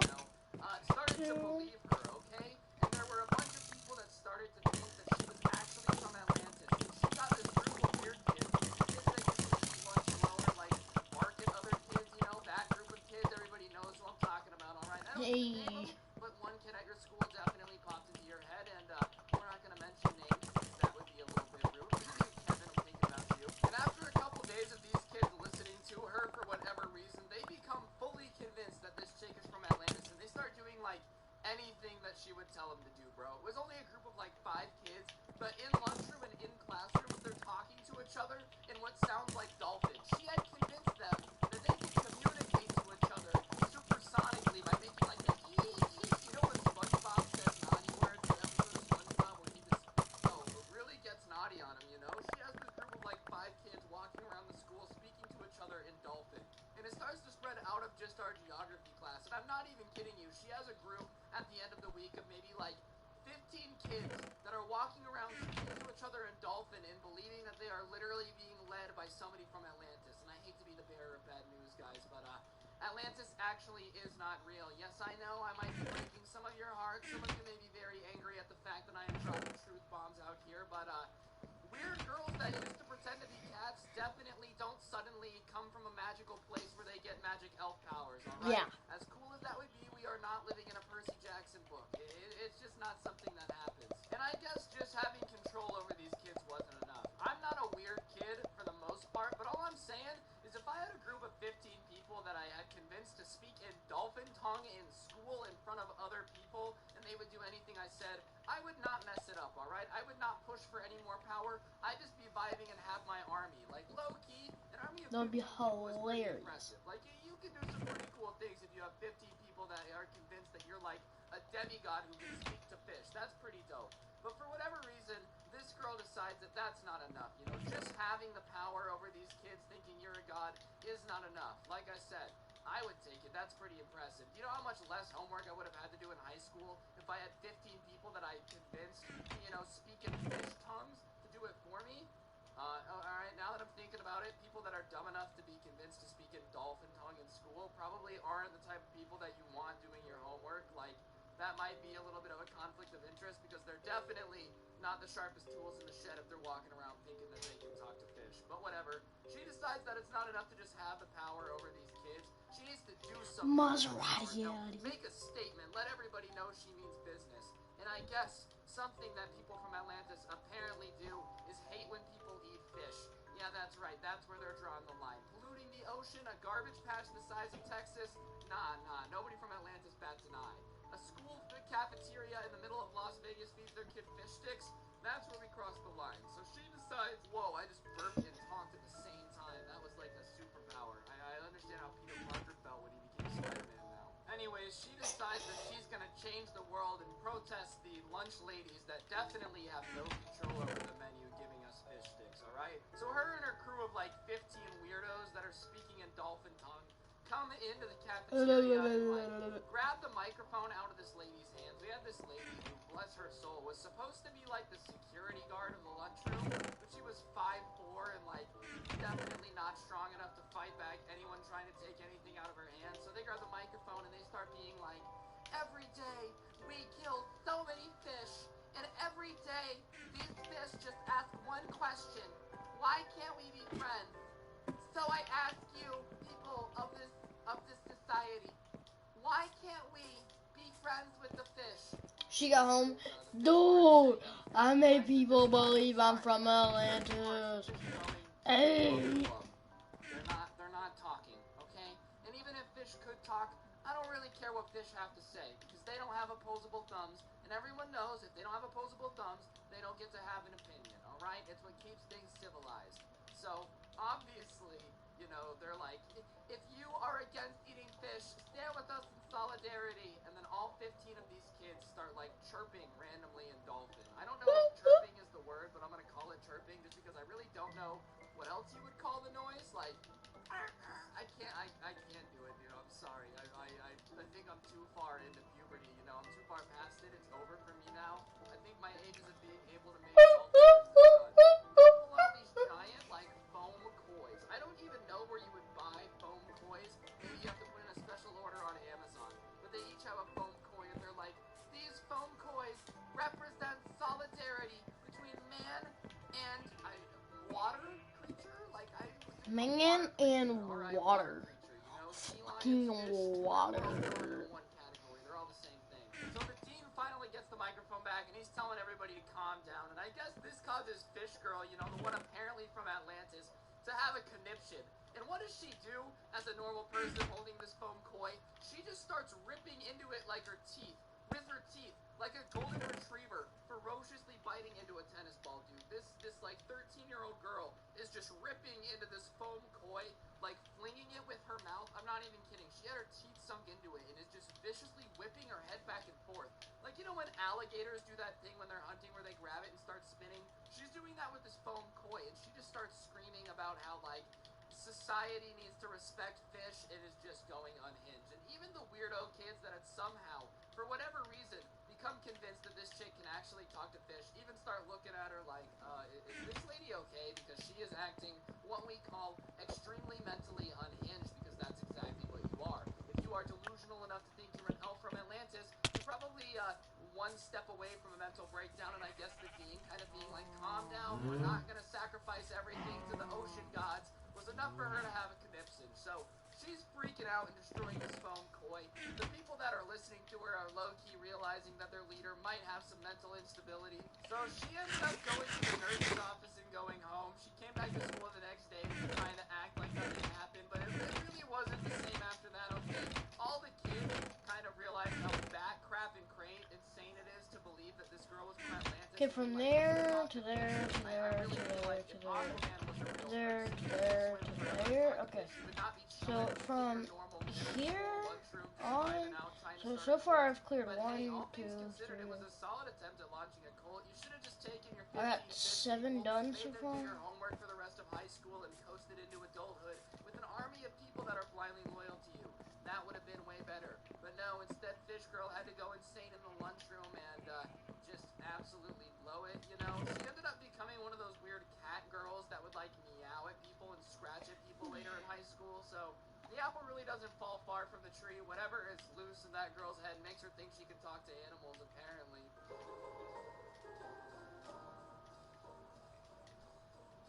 So as you guys can tell from the title, we're coming back at it again with more stories about the vape god snake lizard guy. If you haven't seen part 1, I'll put an annotation on screen now, but basically there was this kid I went to middle school with that was actually the weirdest person ever. He wanted to be a lizard breeder, but not by, you know, buying 2 lizards and making them breed, but by actually going out in the wild, catching the lizards and making them breed, because he felt like they had more of a killer instinct, you know? He would grind up bananas and put it in milk and try to sell it in front of school with the name Nana Milk, and was surprised when nobody bought it. And on top of already being really weird, was vaping continuously and showed me a snake head. So this kid was definitely one of the weirdest people I've ever interacted with in my entire life. And you guys loved the last video so much, I figured I would just tell you guys more of this kid's misadventures, because he was just kind of a meme at our school, and I have quite a few. So I've decided to give this kid a name, a nickname, just to make telling the story easier. So from now on, his name will be Melvin, alright? And Melvin was a weird guy, and along with being an entrepreneur, he didn't have the best of luck with women, okay?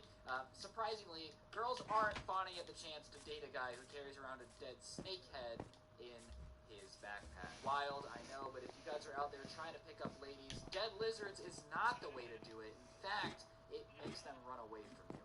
And Melvin really wanted to be a ladies' man. You know, he was lonely, I guess. I guess his hentai pillow really wasn't enough for him.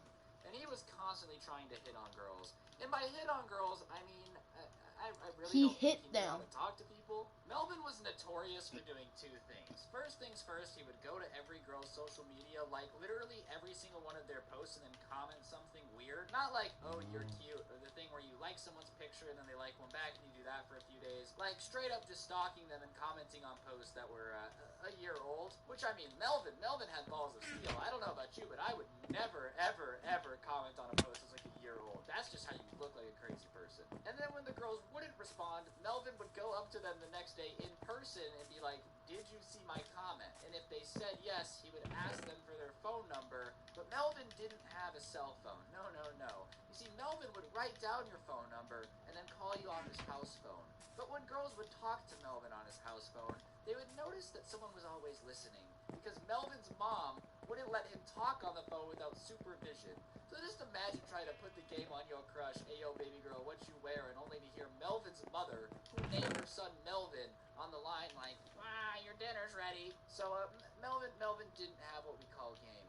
But the best story with Melvin and girls comes from our 8th grade dance. See, in 8th grade they were like, oh, you don't bring a date to the 8th grade dance, but everybody basically brought a date, because that's just what you do. So everybody was trying to come up with a good way to ask people to the 8th grade dance, you know? And Melvin, being the lizard entrepreneur he is, decided that the best way to ask a 8th grade girl to the dance would be to, and this is not a joke, take his lizard's shed skin and write dance with it on a poster with glue, and use it to ask the girl to dance. And that doesn't show you how absolutely clueless Melvin is about girls. So I kind of just realized that so whenever I pull my thing, I was like, what am I pulling on? And then I look at it, and I look at my thing, I look at my headset, and I look at my face cam, and I'm like, my headset's not on my head. And I don't know how I didn't realize that, and I realized that the mic was down. I could have been like, oh, well, the audio could have been bad, but it would be okay.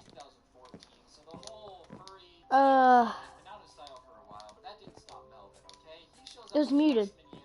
It was like that, just muted.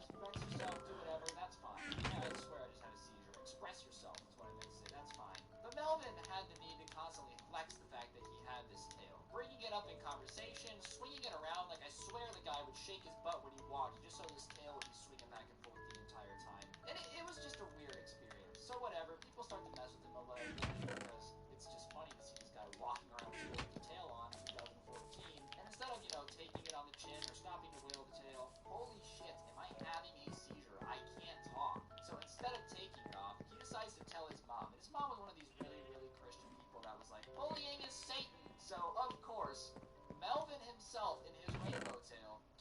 entire conference in the gymnasium, a whole presentation on why you shouldn't bully people who wear tails. Like, as if we're not gonna know exactly where this is coming from. Wow, really? In 2014, you're magically gonna give us a seminar on why not to bully people with tails when there's only one kid in the entire school wearing a tail? And Melvin wanted to play dumb. He said, oh, I don't know why we're here. Yes, you do, Melvin. It was your mom. Playing dumb doesn't make it simpler.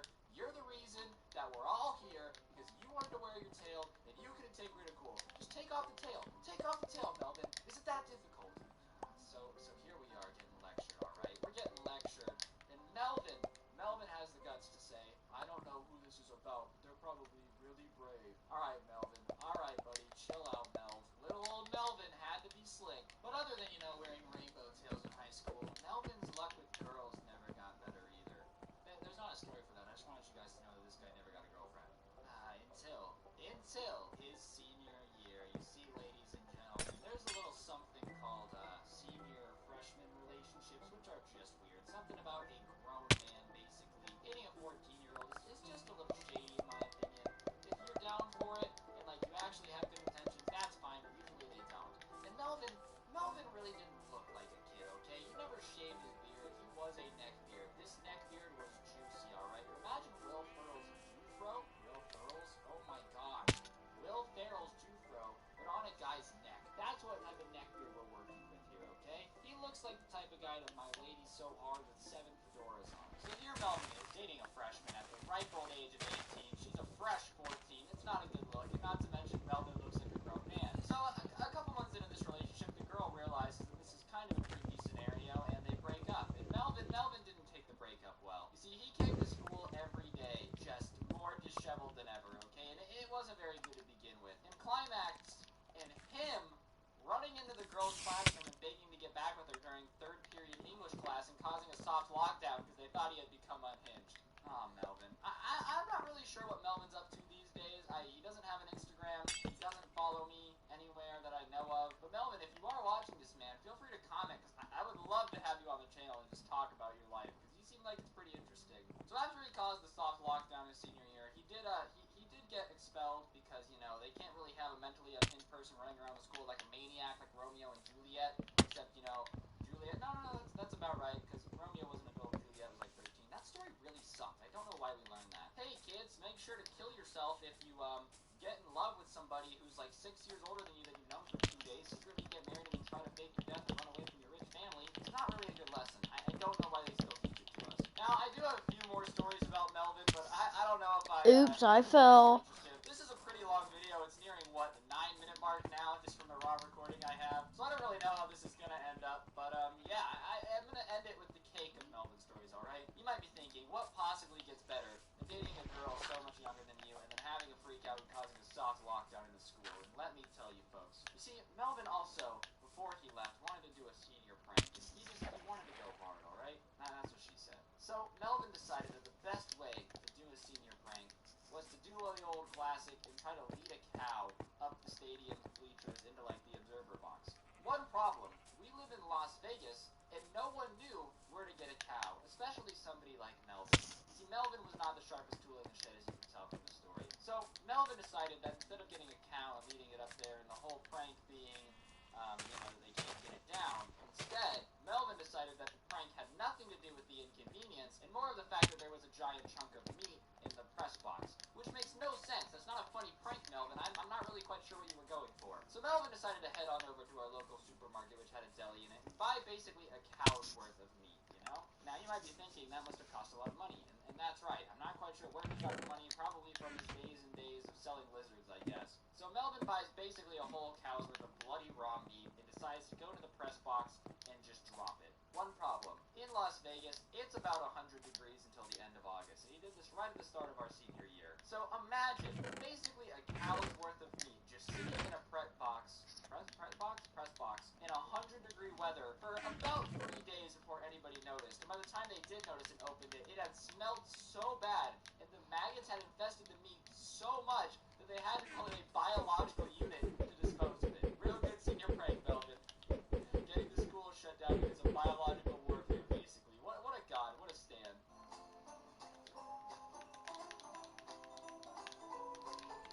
So in college, for whatever reason, had to partner up with 3 other kids in our class and write an essay about what we wanted to be when we grew up, you know? Like, what were we in college to do? What was our dream job, you know? And it was a pretty easy project for me. I quite literally wrote my essay about how I'm not sure if I'm supposed to be in college, and then like 2 months later I wasn't in college, you know? So my assignment gets done quick. But like I said, we had to work with a group, and whenever we were in class, we had to get with our essay group and talk about our essays and what was going on. So I finished mine in like the first 2 days, because it's quite literally just 5 pages of me being like, I don't know, I just feel like this is a waste of my time. So that gets done pretty quick. But other people weren't so lucky. You know, there was another kid in the group who was pretty cool, and he wanted to be like a doctor, so he's writing about how he wants to save people's lives. You know, a stand-up citizen. I want to sacrifice my life and learn everything I can to help as many people as possible and make bank along the way. Like, that's a pretty cool dude. You know, you want to be a doctor, that's a vibe. That's a vibe. There was another kid in our group, though, named Gavin, who was a bit bizarre. The first time he was writing his essay and showed us his rough draft, he wanted to be a level 7 wizard. I guess he played some, like, you know, LARPing game, and him and his friends had made up their own ranks, and you could only level up once every 10 years. So his life goal was to live to be 80.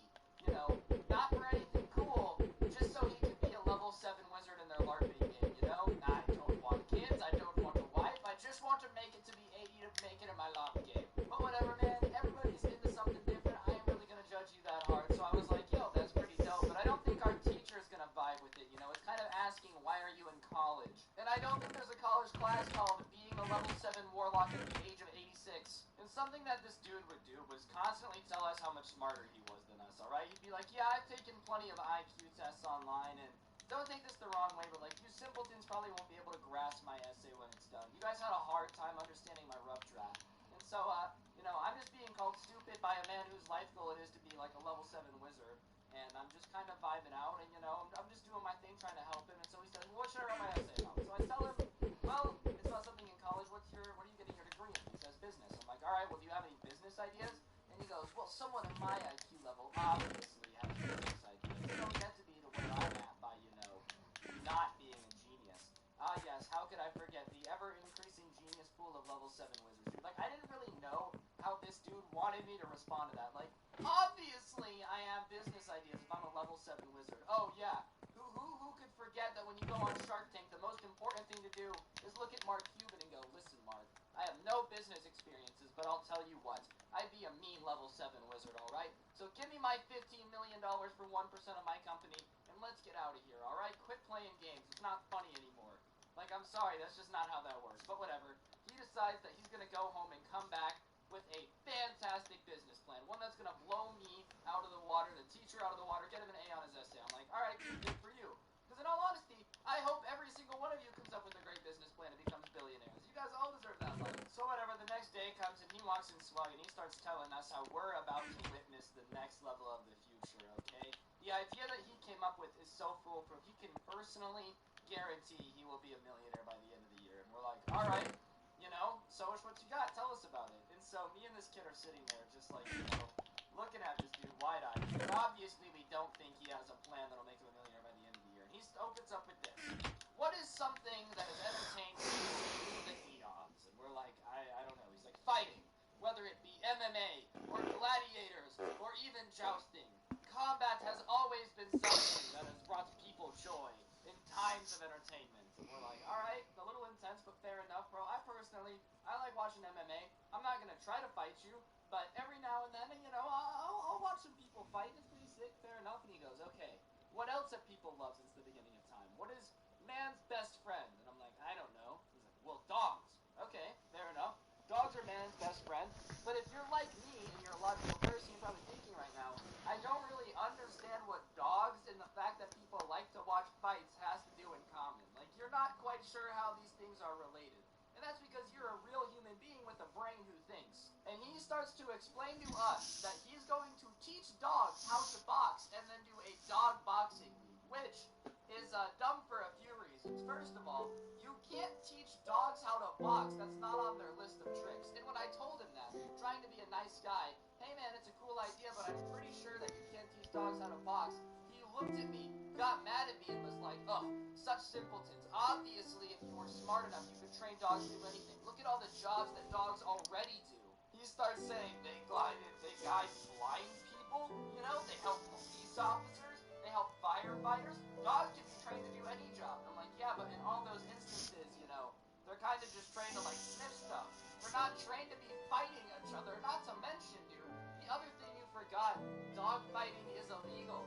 It's illegal to make dogs fight each other. He's like, well, no, because this would be different because they'd be boxing, not normal dog fighting. And I don't think the cops would fall for that. Like, imagine you're starting a dog boxing league. The cops kick down the door. There's labradoodles with boxing gloves just sitting there. And you're like, hey, officer. Well, what's going on in here? Definitely legal dog fighting. It's dog boxing. They have their licenses. You're still going to go to jail. So, me and the other kid were trying to politely tell this kid that no, starting a dog boxing league is probably not the best way to make $1 million.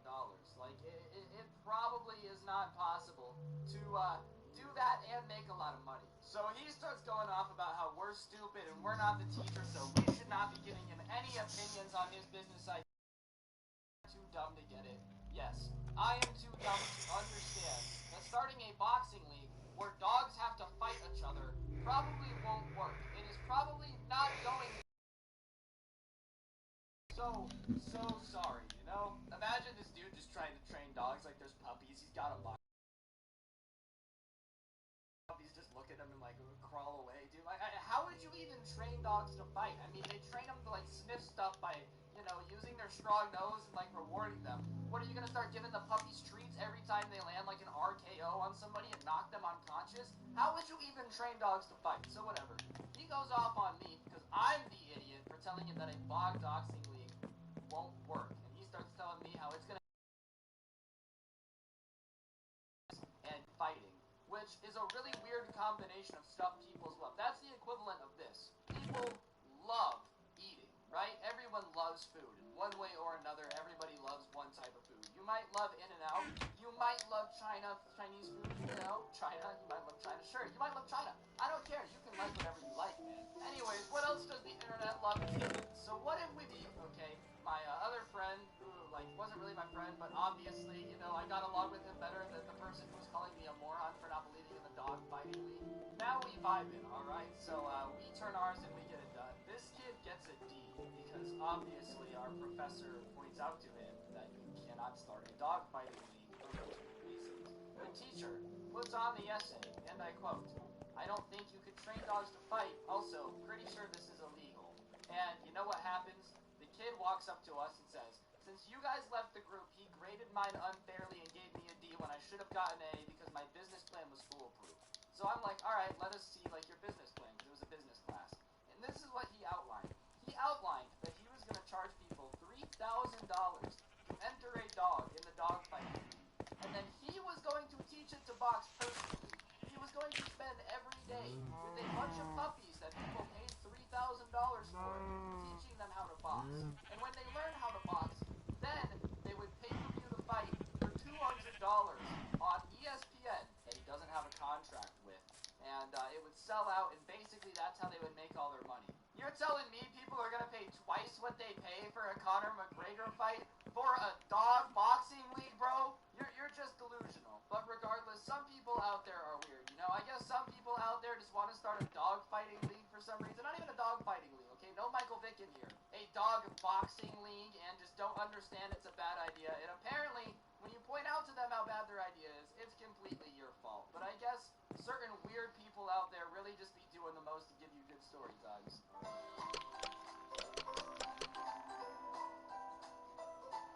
So, being a storytime YouTuber, it's pretty often that, like, I meet somebody or, like, become friends with somebody and they tell me that they have these super crazy stories that I can totally make a video on. And 9 times out of 10, it's, like, not that crazy, you know? They think that they're absolutely going crazy and, like, dude, this is so nuts. And then the story is they stole a can of Coca-Cola when their dad was asleep and they weren't supposed to be having sugar. And it's just not that crazy. So when my friend brought this dude over and he's like, yo, I'm telling you, in elementary school I was a horrible person and you can make a video on it, I immediately kind of like roll my eyes a little bit because I hear that a lot, and 9 times out of 10 people's lives just like were not that poppin' as they thought they were. And then it's awkward because they text me and they're like, yo, you gonna make a video on what I told you? And I'm like, nah, not really, because it kind of sucked. But this guy's was insane. So he opens it up with saying in first grade he got a referral, and my friend is backing him up because he knew him in elementary school. So like he's confirming all of this information. In first grade, he got a referral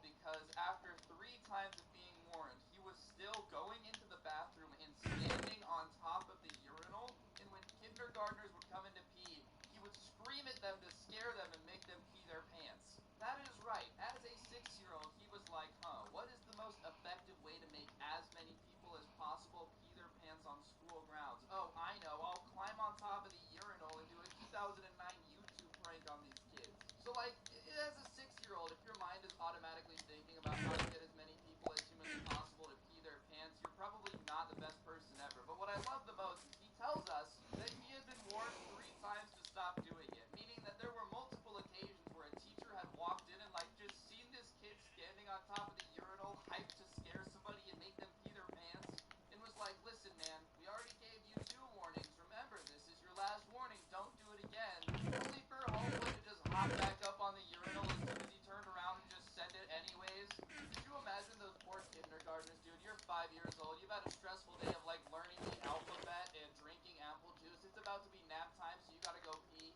You walk in and some big kid is just screaming at you from on top of the urinal, and you're like, and then you pee your pants. And for the rest of your life, until you graduate high school, you are known as Pee Your Pants Peter, and that's just not something you want to vibe with. Like, honestly, he really went out of his way to traumatize little kindergartners in the bathroom. That's how horrible you are. And it sounds really bad until you realize that he was, like, in 1st grade, which is only a year older than them, okay? It's not like he was some 20-year-old sitting in the bathroom scaring children. I just feel like I have to make that very clear because that changes everything. Like, could you imagine? Oh, yeah, he was actually 20. He was doing this last weekend during the corona time, sneaking in the bathrooms and scaring children. He wouldn't be anywhere near my house, okay? I can promise you that. But, like, the fact that this 1st grader was coming up with ways to terrorize the grade underneath him is kind of savage. But how weird to just hang out in the bathroom. Like, low-key kind of cringe, too. That's just not a good-smelling place to vibe. So, on top of that, I'm like, okay, scaring kids on the urinal, it's pretty funny, but did you do anything else, you know? Like, you gotta give me more than that. That's not enough to make a 10-minute video. And I'm not trying to just upload a 4-minute video to YouTube. Let's be honest here. And he's like, alright, this one's horrible. I don't want to admit it, so you can't include my name if I tell you this story. And I'm like, okay, no problem. I'll change your name. And he said, there was this kid who one day at lunch took my Gushers, and I love Gushers, and so I decided that I was going to get revenge on him. And I was like, fair enough, you know, when you're a little kid and somebody takes your Gushers at lunch, that's basically the equivalency of declaring war. Like, if we're going to be honest, that's apples to oranges. Declaring war, stealing your Gushers, they're almost the same thing. So, obviously, he decides to get back at him. So, this kid apparently had a very large head. And I asked my friend who went to school with him, and he goes, nah, like, this kid's head was ginormous. Like, low-key, him and Megamind could have been body doubles. You know, if Megamind had an acting career after just that one movie, this guy would have been a stunt double. Like, this dude's head was ginormous.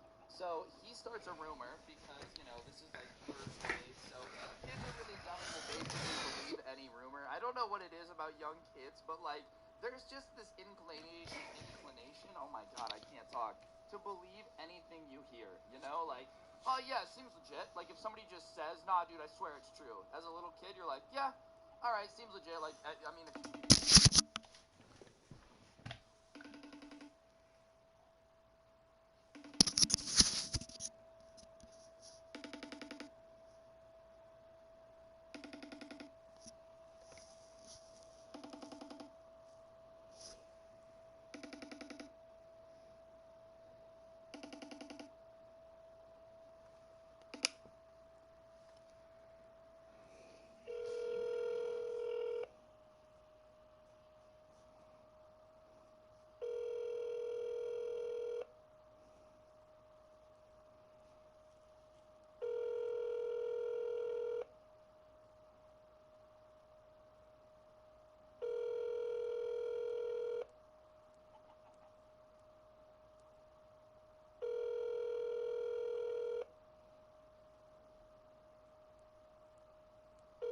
Your call has been forwarded to an...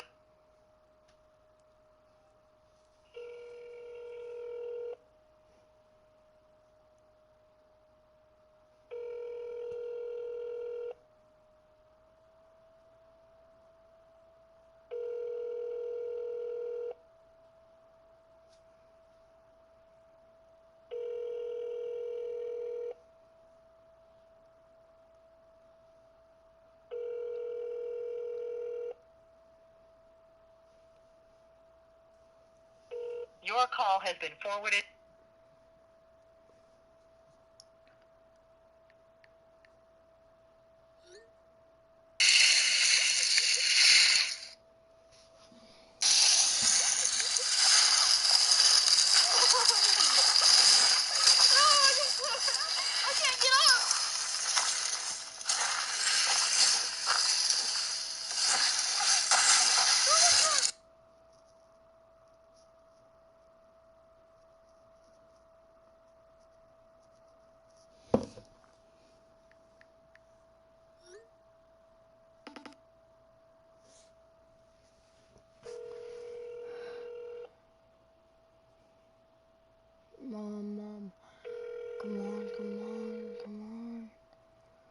Come on.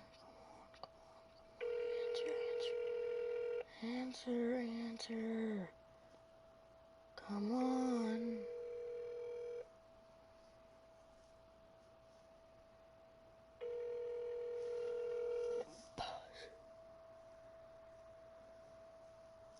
Your call has been forwarded.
So it turns out my mom is not answering my phone.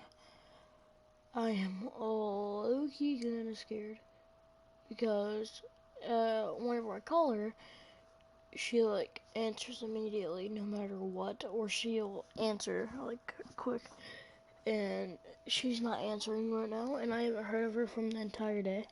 So listening to Drake right now. I'm the Sportster. I'm in my environment. Hello, TikTok. I'm listening. TikTok. Crab Jack. TikTok. Crab Jack. Crab. Hello, TikTok. I wouldn't usually fill you in on some drama, but I have terrible news. I know this looks fake, but it turns out that the majority of TikTok, the camouflage challenge. Hello, TikTok. Hello, TikTok. Hello, Hello. Hey. Hello, TikTok. I am in the mood. Hey. Hello, TikTok. Hello, TikTok.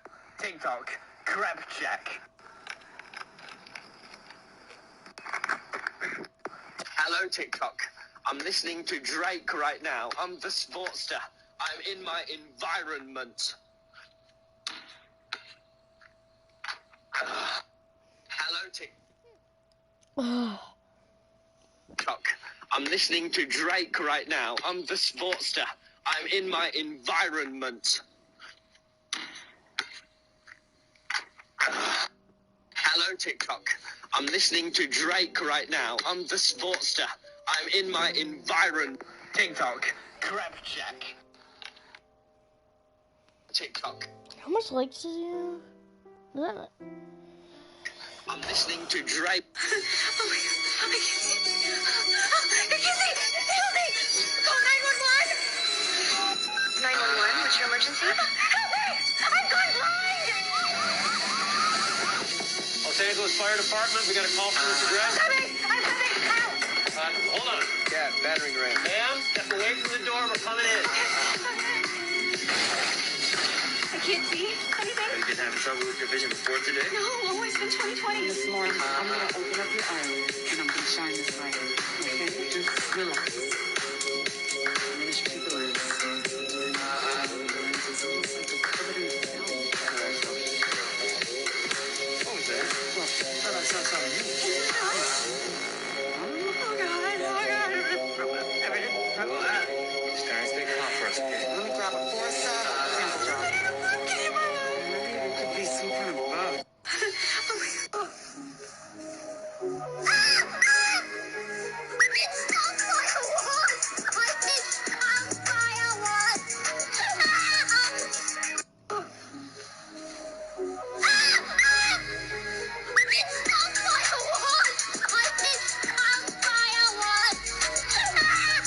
I designed a trap so powerful that even Dream could use it to win his next manhunt. So these are the blocks that you're gonna need, and let's just get right into the build. What you want to do is break 2 blocks behind this block, put a piston, and do the same thing, but put another block and a redstone torch. This activates the piston, and then break blocks in this pattern right behind it, and eventually leading up to this spot. Next, you're gonna lay a redstone trail all the way back to the block that has a redstone torch on it. And as a final step, you're gonna put a lever right at the end of the redstone. Let's get into a little reenactment of what this would look like in a regular manhunt. Don't ask why I'm using a George skin for this, it's just for reenactment purposes. So when George walks onto this block, he's gonna stand right above it, and he's gonna look at the lever. And obviously he's gonna wanna flick the lever. So what does he do? He flicks the lever. Sorry, I forgot to say this, but you have to build it over the 100% naturally spawned Goggy Fricker. I designed the traps. Okay, so TikTok's saying this thing where everybody thinks I wrote every song and they're asking me how I did it. And they're like, oh, you did TikTok, you did Diamonds, you did moves like Jagger. How do you do it? Okay, guys, I'm going to give you one tidbit right now. Okay, so we got a number 1 victory royale. Yeah, Fortnite, we about to get down. 10 kills on the board right now. Just wiped out Tomato Town. We got a... I'm the real Gabe. No, I'm the real Gabe. Which one do we shoot? There's only one way to find out. Hello? Whoa, what was that? Gabe don't be answering the phone.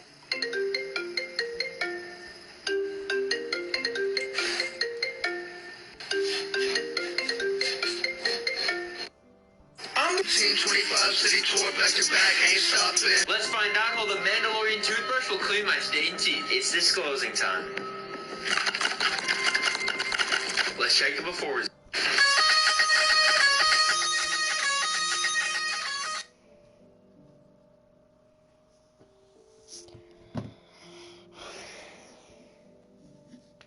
I don't know if you can see that, but whenever we went snowboarding, I think, no, I don't think, I know, so that's why I was picking at my eyebrow, because there's ice or something in it, and I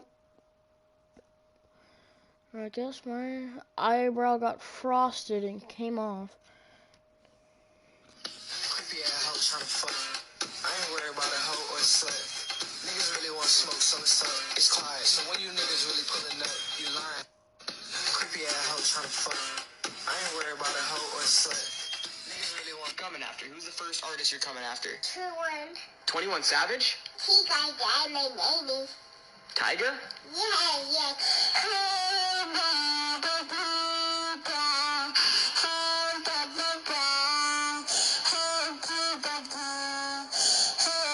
Coming after. Who's the first artist you're coming after? Can't stop myself from looking. It's just water. It's just water. It's just water. It's just water. It's just water. It's just water. It's water.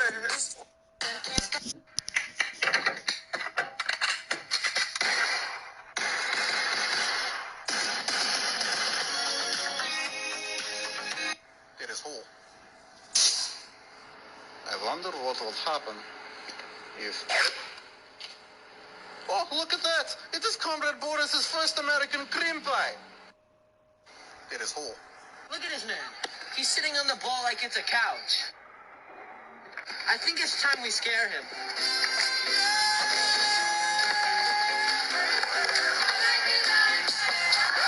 What? Really? I'm sitting there. Nah, dude, I'm trying to skate. Nah, what the hell? What are you sitting there? I'm trying to skate. What pussy? I'm sitting there. Look at this man. Alright, so who am I here with today? Ilya? I say, Elliot, I got this guy right here on Instagram. Have you seen him before? Yeah, on TikTok. Who is he? Swag Boy Q. Swag Boy Q? Oh, okay, so are you you're a big fan of him, huh? Mm-hmm. Okay, so rate his content 1 to 10. How good do you think his content is? 10. Is it 10? Oh, okay, so you must be a big fan of him then. Okay, that's reasonable. So, what would you do if you saw him right now at the beach? What would you say to him? What would you do? Give him a big hug. You give him a big hug? Yeah. Okay, so here's a chance. Turn around.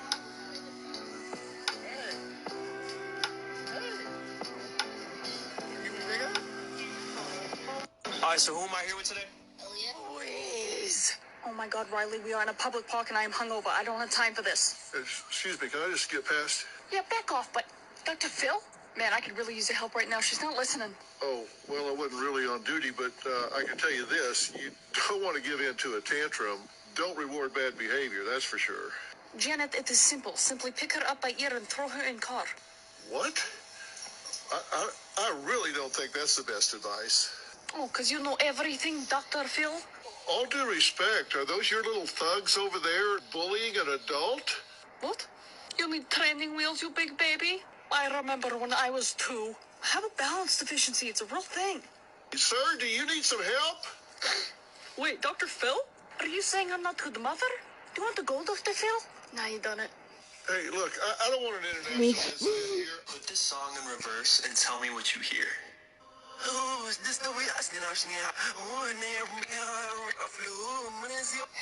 Mom, can I please get a raise in my allowance? I already gave you a $20 raise yesterday. What happened to that? Well, me and my friends went to the arcade after the movies and we kinda spent it all. So, can I get a few extra bucks? No. But why not? I said no. Now go clean your room, or so help me, I'll get the belt out right now. Hey, Mom, can I please get a raise in my allowance? And you are? I'm your son. And your name is Billy? My name is Billy, Mom. You know this. Hello? Yes, there's an unidentified thing in my house. Please come quickly and bring everyone you got. I don't feel safe. Never frickin' mind. Mom, give me a raise in my allowance. Of course, sweetie. I just deposited our life savings into your personal bank account. By the way, I got your personal bank account. And I also bought you a Tesla with your own chauffeur. And he'll be taking you to your new apartment at the Intercontinental. Wow. Get dressed, sweetie. He'll be here in 20 minutes. Thanks, Mom. What a good kid. Hey. It does not work like that. If anything, being the youngest child sucks. Because that's what I am.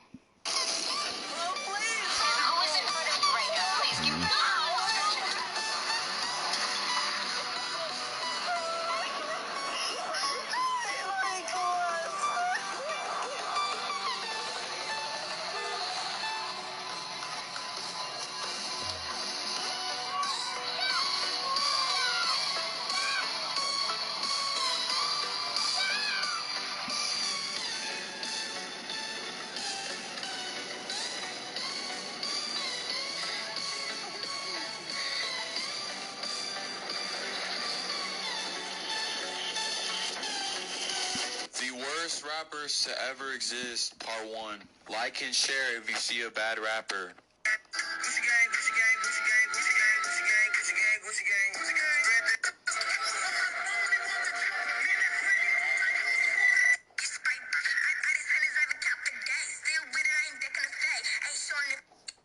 The worst rapper. This is my setup progression over the past 3 years. The first one is the OG setup. We were using a book as a mouse pad, some old Microsoft mouse, and an HP computer with the Fortnite Season 3 loading. Take me back, dude.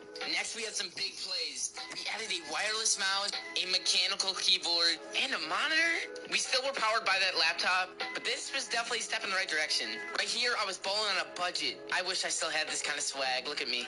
We got the RGB mouse, RGB keyboard with those beautiful blue switches that I think I did about 20 type tests on, and the Turtle Beach headset. Then we moved downstairs, got ourselves a real mic with a pop filter still on the laptop. But I mean, this one was nice. First PC setup, little curved monitor. This is early December 2019. Yeah, pretty solid. Post-Christmas setup in 2019. Oh! One of my favorite setups, to be honest. That's just clean. PB the mini monitor in the top right. This setup, second most recent, and the current. This is my setup progression over the past 3 years. The first one is the OG setup. We were using a Cigarettes in tiny liquor bottles, just what you expect inside her new Balenciaga. Cigarettes in So one day, my friend and I went out to this giant snow pile in the middle of a parking lot to build a giant igloo. We got to digging for a long time. He would dig out the hole, and I would scrape it out with a big shovel like this. We repeated this process for quite some time until eventually it looked like this. We were starting to make our way in, and it was starting to look like an igloo. And our next goal was trying to make it taller so we could easily dig. And after a lot more time, we got it looking like this, but we still had more to go. It had been over an hour, and we were just throwing snow everywhere. Then we saw this truck drifting in the parking lot, and here's our progress so far. We accidentally put a hole in the roof. Here it is. But it's a pretty big igloo that you can even stand up in. But the sun was coming down, so we had to leave, like if we should keep going.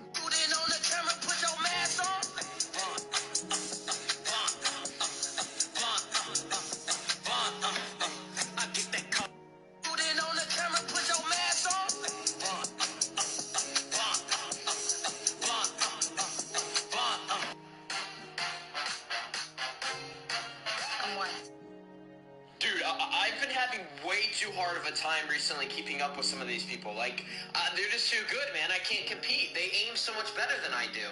Bro, don't get ahead of yourself. Don't get upset, man. It's literally just a game. First of all, bro, we can help train your aim. I got you, dude. There's plenty of maps and applications and stuff out there that you could, like, train your aim and get good.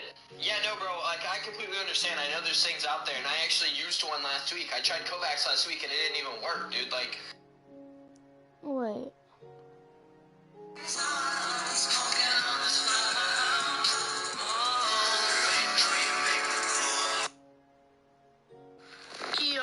I'm not gonna show my face because I look weak.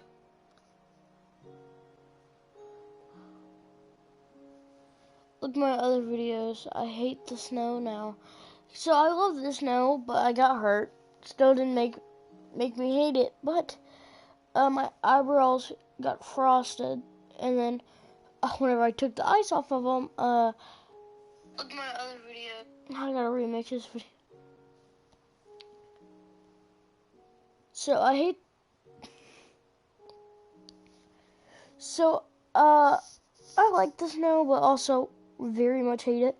I hate it because whenever I went to the snow, one, I got hurt a lot, which is like, don't really matter. And then my eyebrows got frosted. Whenever I took the frost off, this is not a prank.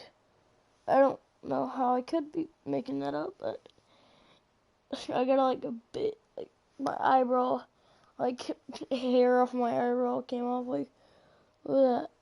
Like, that's my real eyebrow.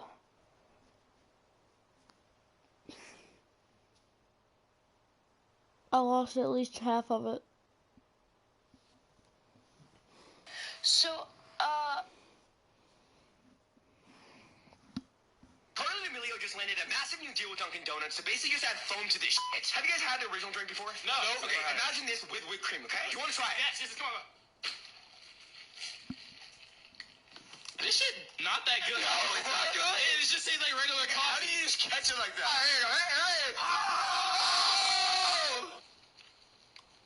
Is this kind of ass? Yo! That's how you make it good. No, it's getting bland.